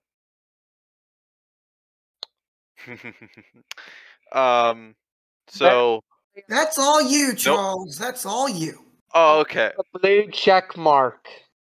What did you say? Purge the blue check mark? No, I said give us a blue check mark. Oh yes. Well, firstly, give us. Well, actually, delete all the current blue check marks, and then give us a blue check mark. Start from square one. But for us, make it a special purple check mark because nobility and whatnot. So we'll be the special ones. But in terms of other suggestions for running Twitter, make just to force people with like OCD and people who like even numbers like me or whatever, make the character count a weird arbitrary number. Like, what's the current Twitter character count or limit? 280. I think 280? it's 160 or something spaces and It's 280. included. Oh, okay. I say make it like 324 or just something weird. You know, just make it something completely arbitrary. Just to force people like me to get used to it. Make dark mode the default. With an edit button. Edit but actually, yeah. I think you can edit Gabs. Can you? Hold on. Let me see. I think I did that before. Let me pull up our Gab. We also have a Gab, by the way. Yes, and and it was implied when I was going through the other social medias when I said the link to each of our different social medias is going to be in the description. Oh yeah, you can edit. You can edit a Gab. Yeah, cool. So I guess Gab is what do you call it? Basic person and say Twitter needs a downvote button. Honestly, as much as Reddit's karma system might be flawed, I do like the idea that not only can you upvote something that someone says, but you get downvoted too, and it actually gives you a percent ratio of downvotes to upvotes. I think Twitter could benefit from that greatly. Interesting. And I think that for Twitter, I don't have anything clear to suggest other than maybe an edit button. I think that's all the functionality stuff that... Oh, and make it so that if you're logged into the website, you can make full use of Twitter Spaces so you don't have to download the app on your phone. to be able to speak in Twitter Spaces. All right, and that is all the suggestions for me. Does anyone else have any suggestions to Mr. Musk for Twitter before we move on to the next topic? Or just any other discussion. Actually, I would after the suggestions, I would like to mention something that was sort of brought up at school actually about Musk and Twitter. But after the suggestions, I think there needs to be. This is just the algorithm. I think the algorithm needs to let up on allow people to have their spaces that they want to on Twitter, and kind of not try and do like the kind of the thing they've been doing for a while, which is kind of restricting that kind of thing, where people can once again have these communities on Twitter that aren't necessarily just liberal, because where it stands right now, all the people that are kind of left on Twitter are either like individual Republicans and conservatives who are kind of just there, and no real communities around them. Like there's no one conservative on Twitter just just posting random stuff like there is liberal. So I think there needs to be kind of the allowance of. Well, I mean, already we've seen on Twitter more right-leaning people get sort of noticed after Musk bought the platform. And I think that's just a byproduct of the algorithm being radically changed. I think the algorithm needs to be kind of equalized in a way where, I don't want to see it continue where, conservatives or anybody who doesn't have a super caustic ideology to express their views on Twitter.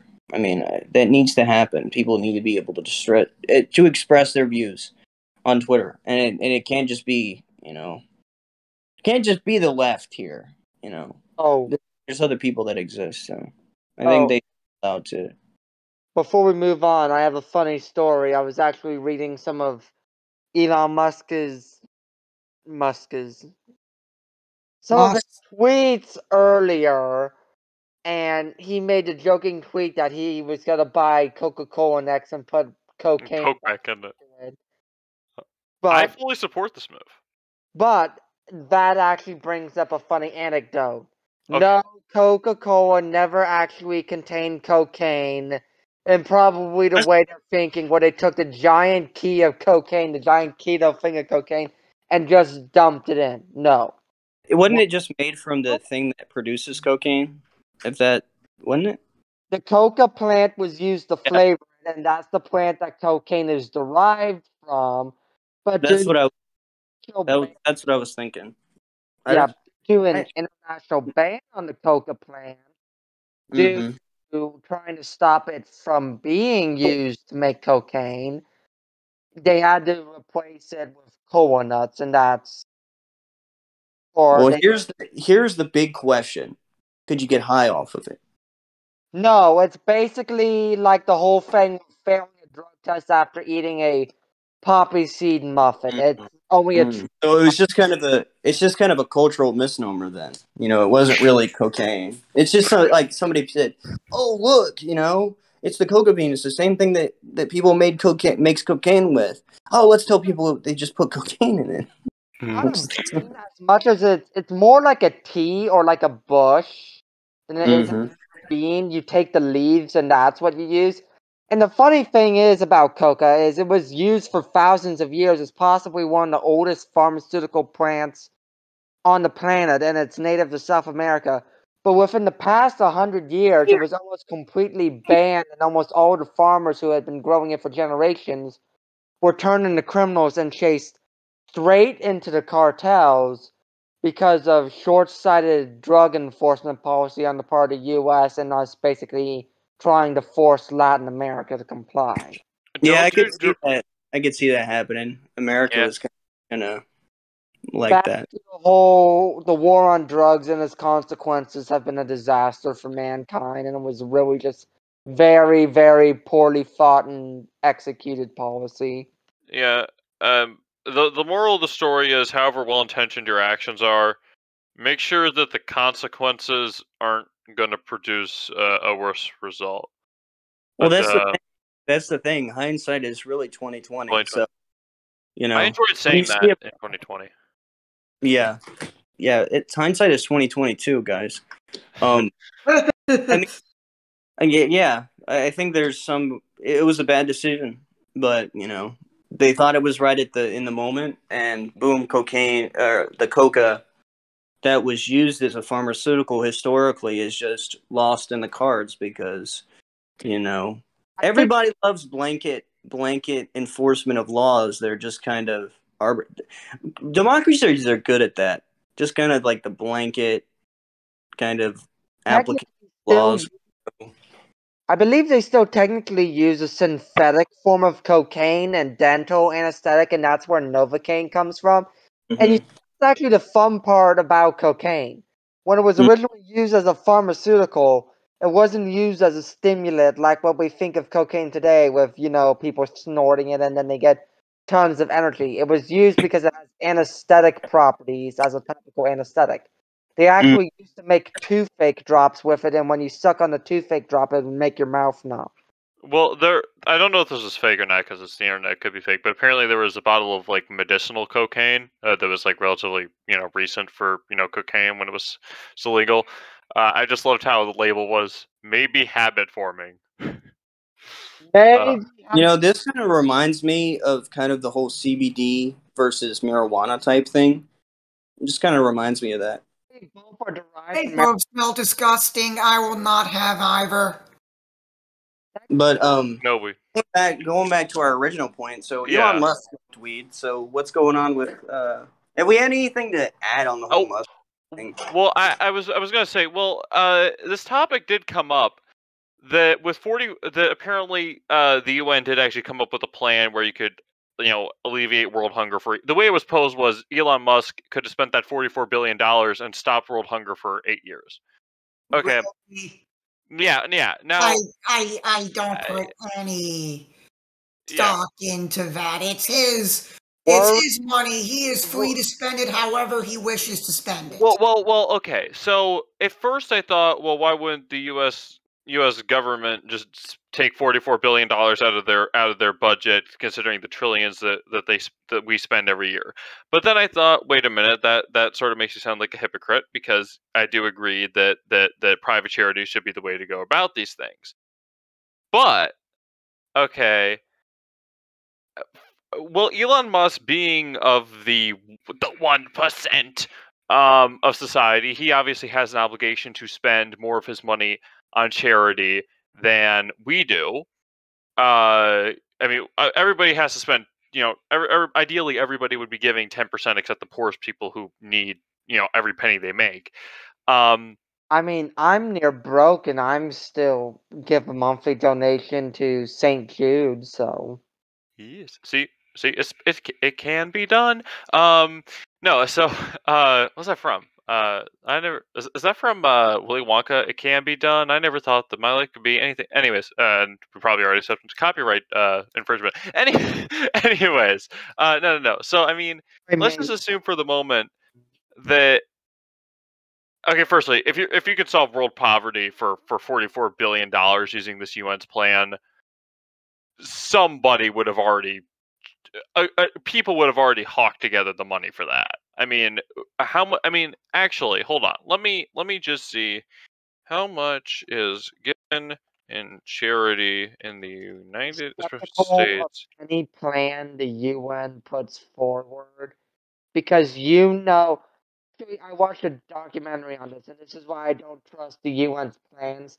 The UN actually created a major development fund for, again, South America to help get farmers to find alternatives to growing coca plants and participating in the drug trade. And they tried to do it with ethically sourced palm oil. And it ended up being a huge money laundering scheme for the cartels, and ended up throwing a bunch of money to big private Western. Yeah, you're fading out a lot now. Looking away, it sounds like. He's fading out. So so are we ready to? No, well, actually, I was just gonna say, okay. So, according to the first Google result, which is Charity Choices, Americans give more than $1 billion a day to charities, a total of $410 billion in 2017. This figure includes giving by individuals, corporations, and foundations, but $286.7 billion comes from individuals. It came from individuals in 2017. So, obviously, a lot of that charity is going to be going to domestic. But let's just count all the charities in the world that are aimed specifically at alleviating hunger, and consider not just the U.S. but all the developed Western nations. They're probably getting $44 billion and a lot more every year. Now, granted, all these charities are operating independently of each other, so it's not going to necessarily. So it may not, and maybe ignoring some areas, and maybe and maybe get into overlap or whatever. But yeah, I'm just saying. $44 billion is probably spent alleviating world hunger every year, and yet there's still world hunger. That's what I'm saying. The problem is, it's rarely ever that easy. Like when people say, "Oh well, just take $100 billion from every rich person and give it to food and transfer it into food," and sometimes, trying to come up with like $100 billion worth of food isn't going to be easy, and then at the same time distributing that food across the entire. We do not have time to get into the specifics of why that is such an absolutely stupid thing to say. Yeah. Just me saying like the overview of all of the practical like problems that you will run into if you think like that. I mean, that's not how economics works. You can't just like, oh, we'll just give $1 billion worth of food to a country and they'll not starve. That's not how economics or life really works. All right, and speaking of economics, I believe our next topic will cover economics a little bit in depth, or at least a certain specific type of economics. So are we ready to move on? Actually, guys, you're still being very hold on. Sorry, can you hear me? There we go. I'm actually gonna have to hop off here, guys. Oh, okay. Well, take care. God bless. Godspeed, everyone. It was nice talking. I'll see you all on the next time on Monarchist Minute. Thank you. Watch as Ohio loses its internet connection, and he won't be able to join us for several months. Ohio. Ohio is Ohio is going to be our third world country. I don't care if the statistics say California or New York. I'm going to wager that Ohio will be the next third world country. Ohio is now completely free of electricity and internet. Speaking of topic, let's move on to our next scheduled topic. The California Senate. There was a bill proposed in the California State Senate. Did the article that I give you guys say anything about whether that bill has passed through?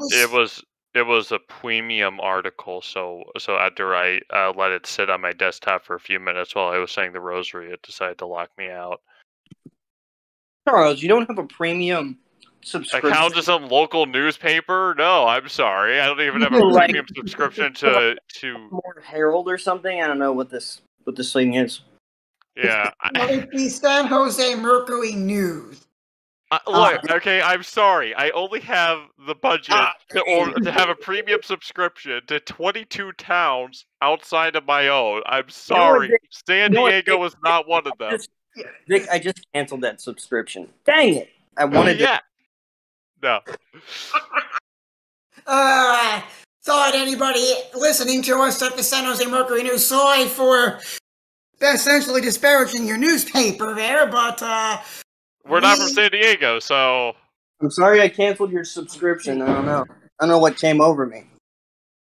Of course. And And the main point of this article is that this bill would force the athletic departments of every single Division I college in the state of California, whether they be public or private, to create so-called degree completion funds for athletes in sports that generate a profit as defined by the bill. So essentially, football and men's basketball.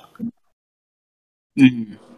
Let's use Cal's football program as an example because the Bears publish an annual statement of revenues and expenses on their website.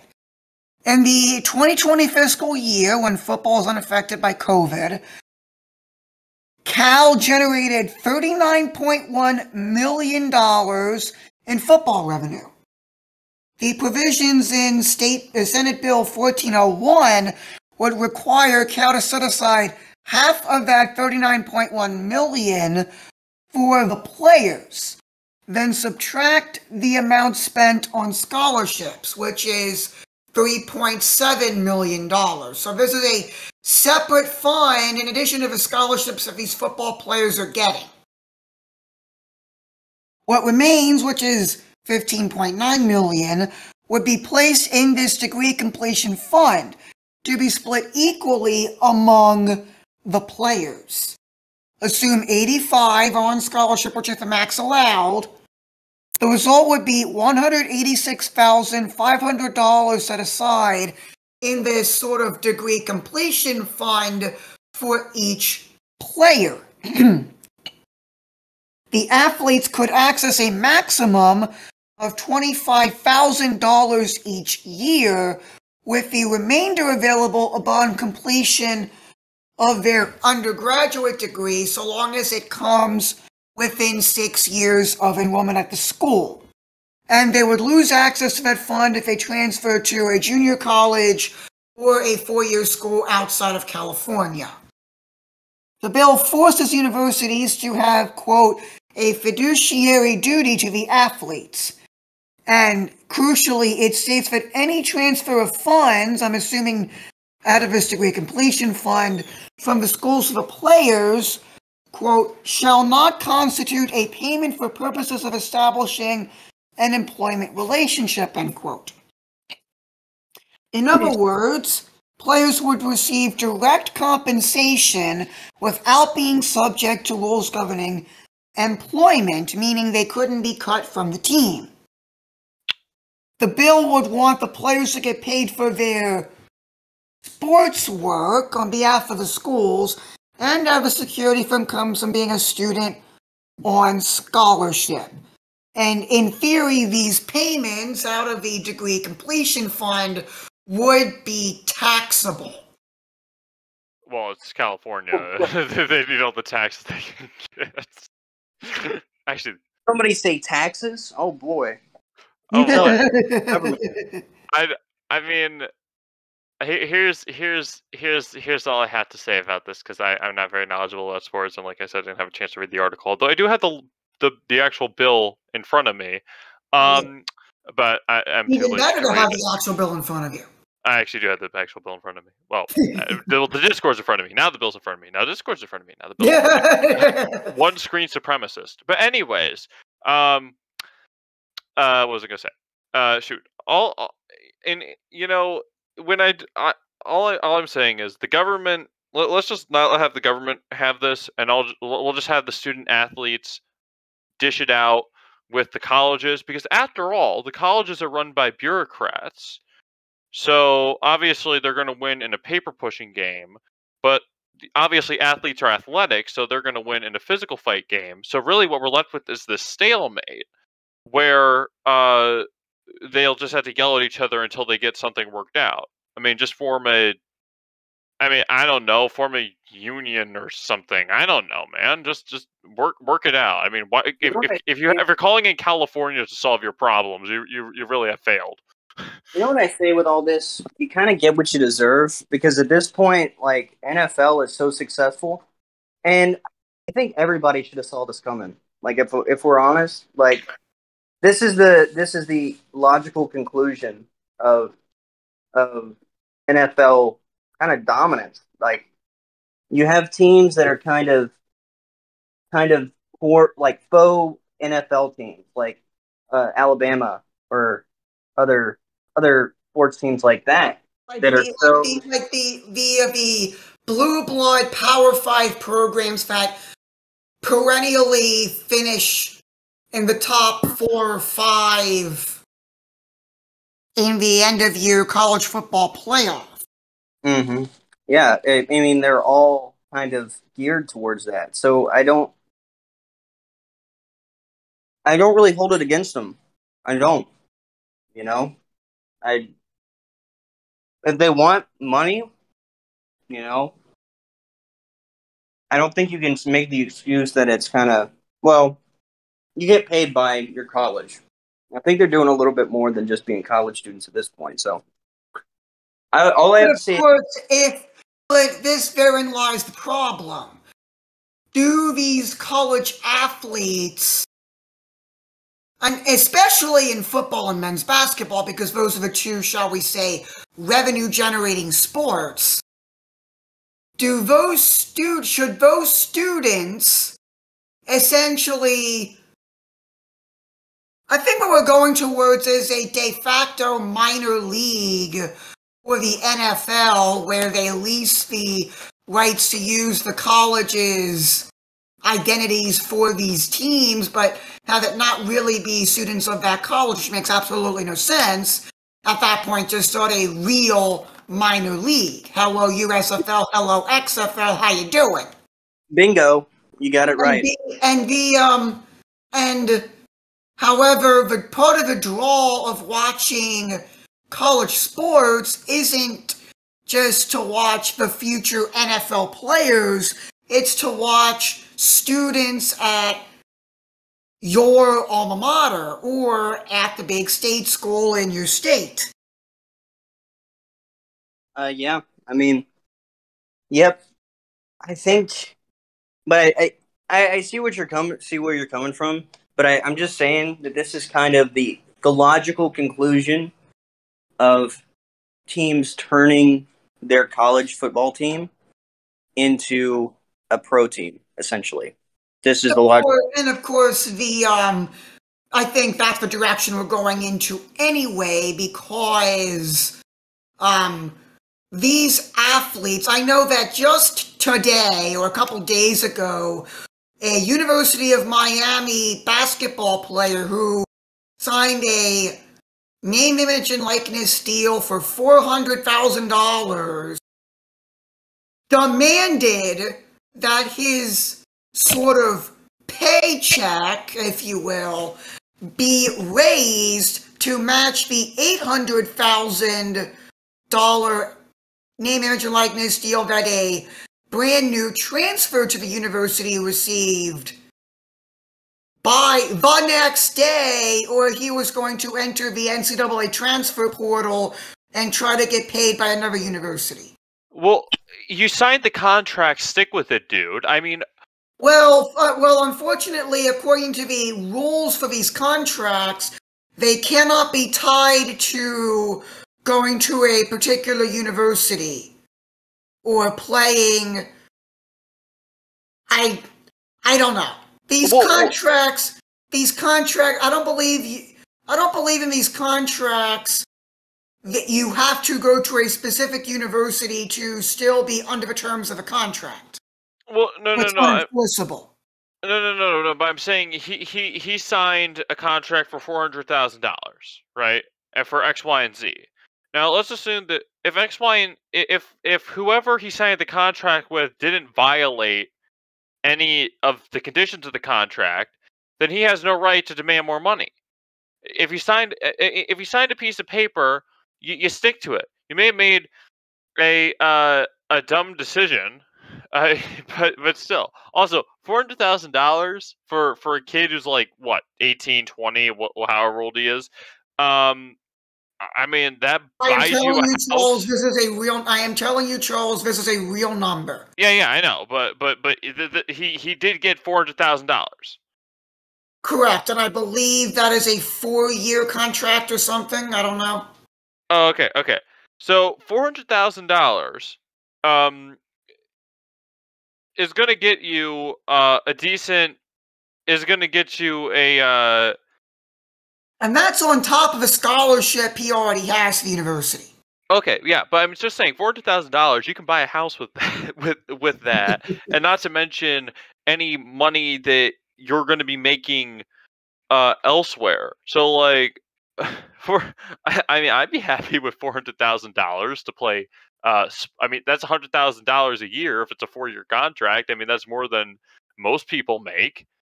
Be happy, Yeah, dude. if someone can look the NCAA's NIL rules up and fact check me while we're talking about this, I would really appreciate it if somebody from our live audience would do that. But anyway, I think we're getting to a point now where college athletes are not going to go to the university because of educational opportunities, etc. They're going to go to the place that's going to pay them the most money to go to their school in order to play their chosen sport, in order to prepare them to play in the NFL or in the NBA, whichever sport you're playing. Well, I mean, if you want to make sports your career, I guess that kind of makes sense. I mean, if you want to make sports your career, there should be a path to where you don't have to fake going to college. Yeah, I mean, I think what this is going to end up being is you're going to end up with two college football leagues. One being the league of people who just are doing it as a college student, and the other is going to be like professional, essentially minor league NFL. Like that's what's going to end up happening. Or you're just going to end up with the collapse of college football as we know it. I'm happy with that. And I think we've already seen sort of a collapse of it because the schools that are not in the Power 5 conference actually, you know what? Yes, I'll keep my original point.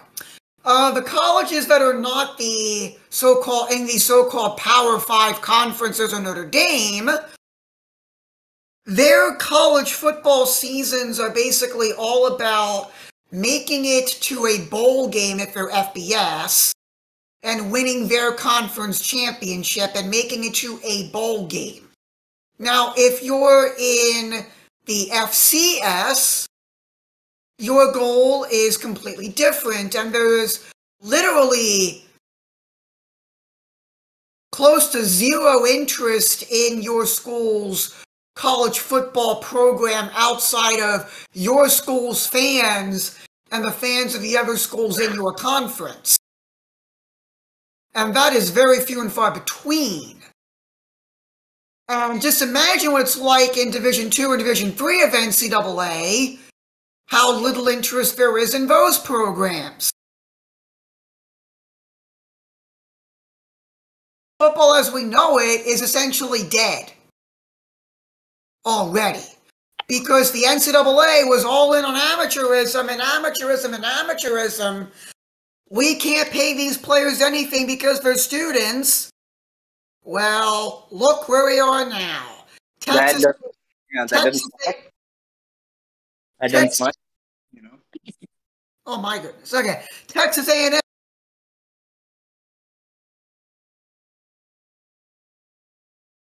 And basically, and universities partner, and basically business exec alums of universities partner with each other to form a sort of slush fund to pay these athletes because the university can't pay them themselves. And you know what? This is going to lead to unionization eventually, which is going to be even fun for universities. Oh, no question. This is going to be very seismic in the world of college athletics. And other sports are going to want to, too. I don't think there's going to be much demand for name, image, and likeness stuff in other sports, maybe except for the Olympic athletes in the Olympic sports, like the Olympic champion wrestler gets an NIL deal, or an Olympic swimmer that just so happens to swim for it on a college swim team gets an NIL deal. Mm-hmm. Okay. I don't know why I'm interjecting. I'll make my point when we're about to wrap up, because I have nothing productive to add to the current discussion. Just something about sports in general. So I'll let you two keep talking. I'm sorry. I mean, I don't have much to say really, aside from this is going to end up destroying college football, either destroying it or making it like a minor leagues. And I'm going to end this here. And for our last topic, do we have time to discuss the news I put in the podcaster chat, or do we want to save that? I mean, y'all are. Huh? I'm game if y'all are. What are we? I mean, I don't know. I mean, I'm ready to wrap up, but I think that we can talk about it or do we want to wait next week to give it more proper, justice? Because I feel like, I don't know. I feel like this is a topic that we should have when we're fresh and energized. I don't think that it's going to take much time to discuss this. Okay. All right. Okay. Essentially, there are prenatal tests for autism that are going to be coming. Essentially, it is argued that if it is known that your baby will have autism, then the mother may decide if baby murder is legal, that she is going to want to murder the baby who is autistic.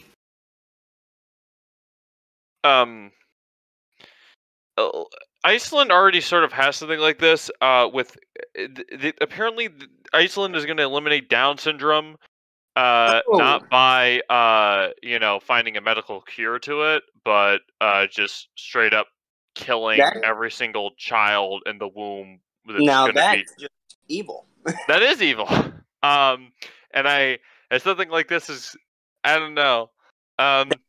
Saying that you're going to eliminate Down syndrome and not meaning getting rid of the disease is downright evil. I mean, that's sort of like, like at the Nazis. I mean, that sort of seems like something the Nazis. I mean, I'm sorry, like the law that everything is going to ultimately come back to the Nazis when you're discussing anything on the internet. But I mean, like legitimately, like the way the Nazis and other like authoritarian groups like dealt with like mentally deficient people or physically deficient people, like people who they called useless eaters. That seems like some Nazi stuff right there. I mean. Well, that's eugenics too. I mean, that was that was a huge thing before like World War I and World War II. Like that, George Bernard Shaw was the eugenicist, I believe. There were a lot of famous eugenicists. Margaret, the foundress of the abortuary-in-chief, was actually a eugenicist. Oh yeah, she wanted to sterilize everyone who wasn't rich and white.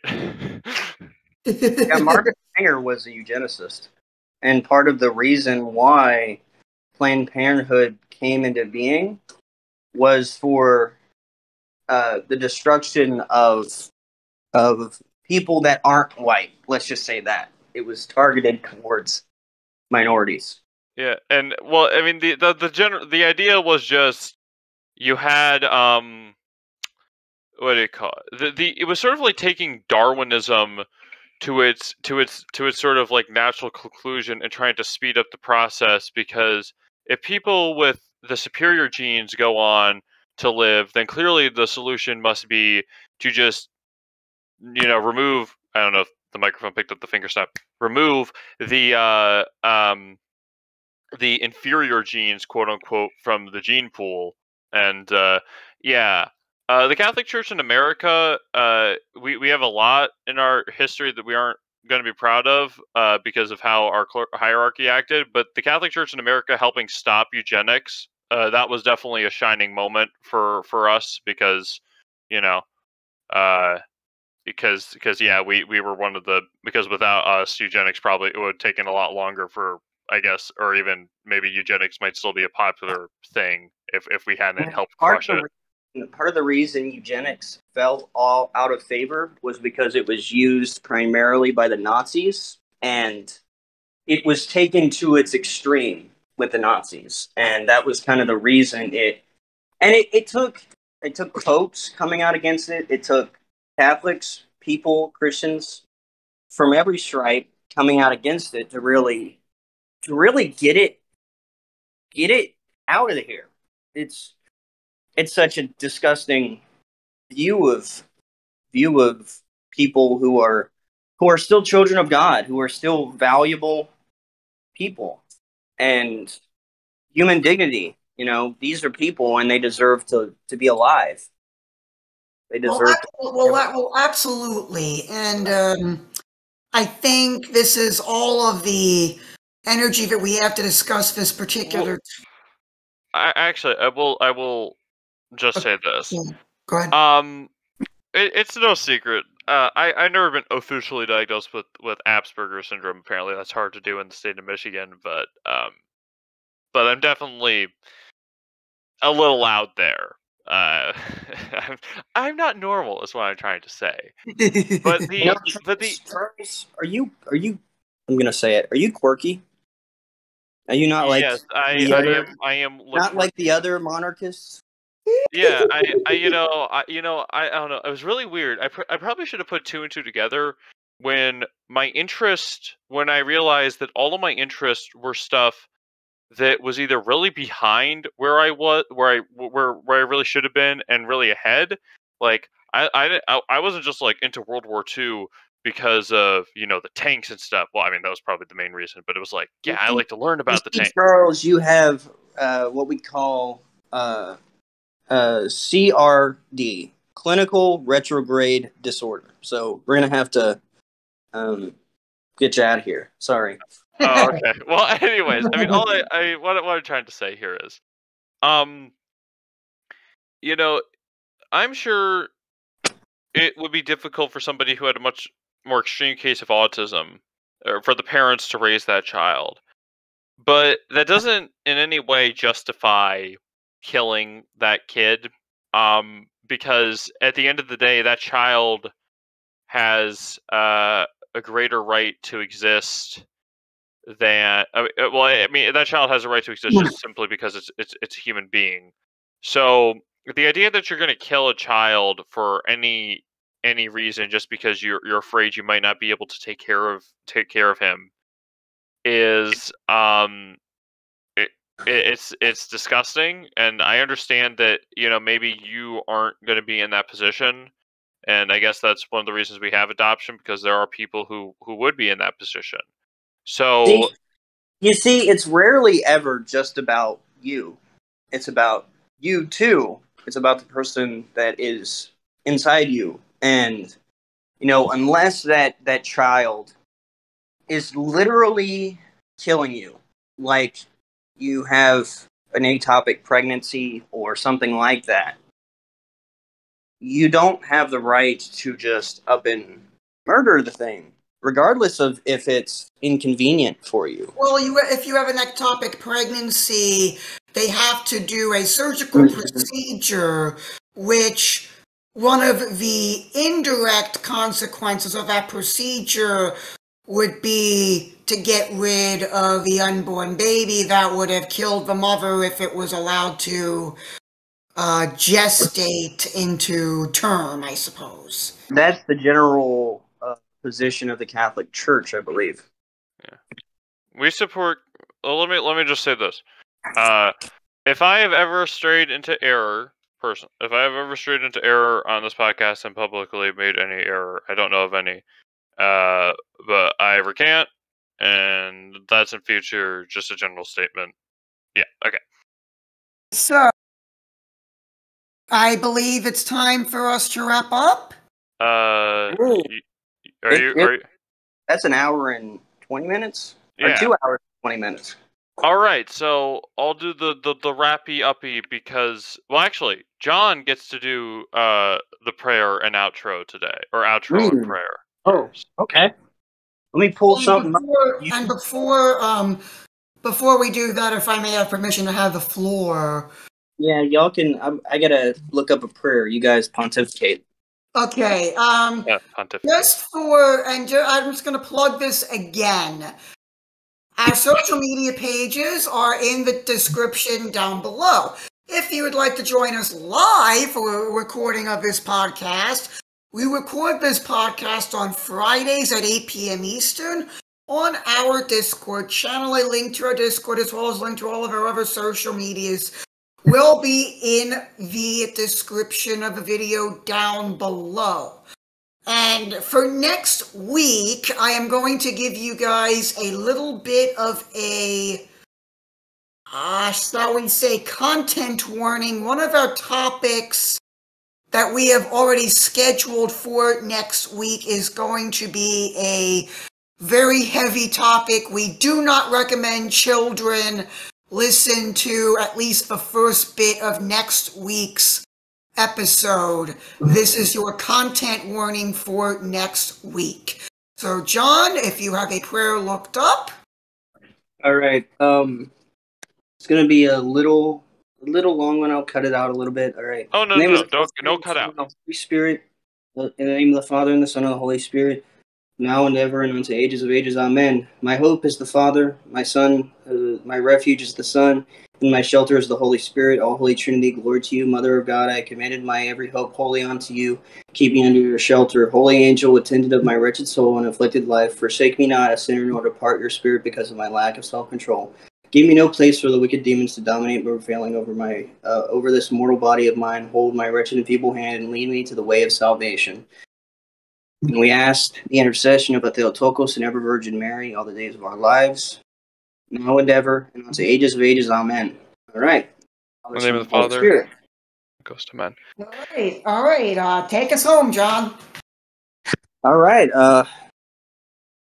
Be sure to. I think the last thing that we had was Q&A. So if you have any questions to send in to us, be sure to put them into the YouTube description or into conference comments. I mean, yeah. The comments down below, or if you have any live questions, put it in the conference text chat. We will get to those as our second topic next week after we discuss the first topic that I already gave a content warning for. All right. Good night. Say your prayers, eat your vitamins, and good on behalf of Monarchist of America. Have a good night and see you next week. All right. May God bless you and may God bless the United States of America.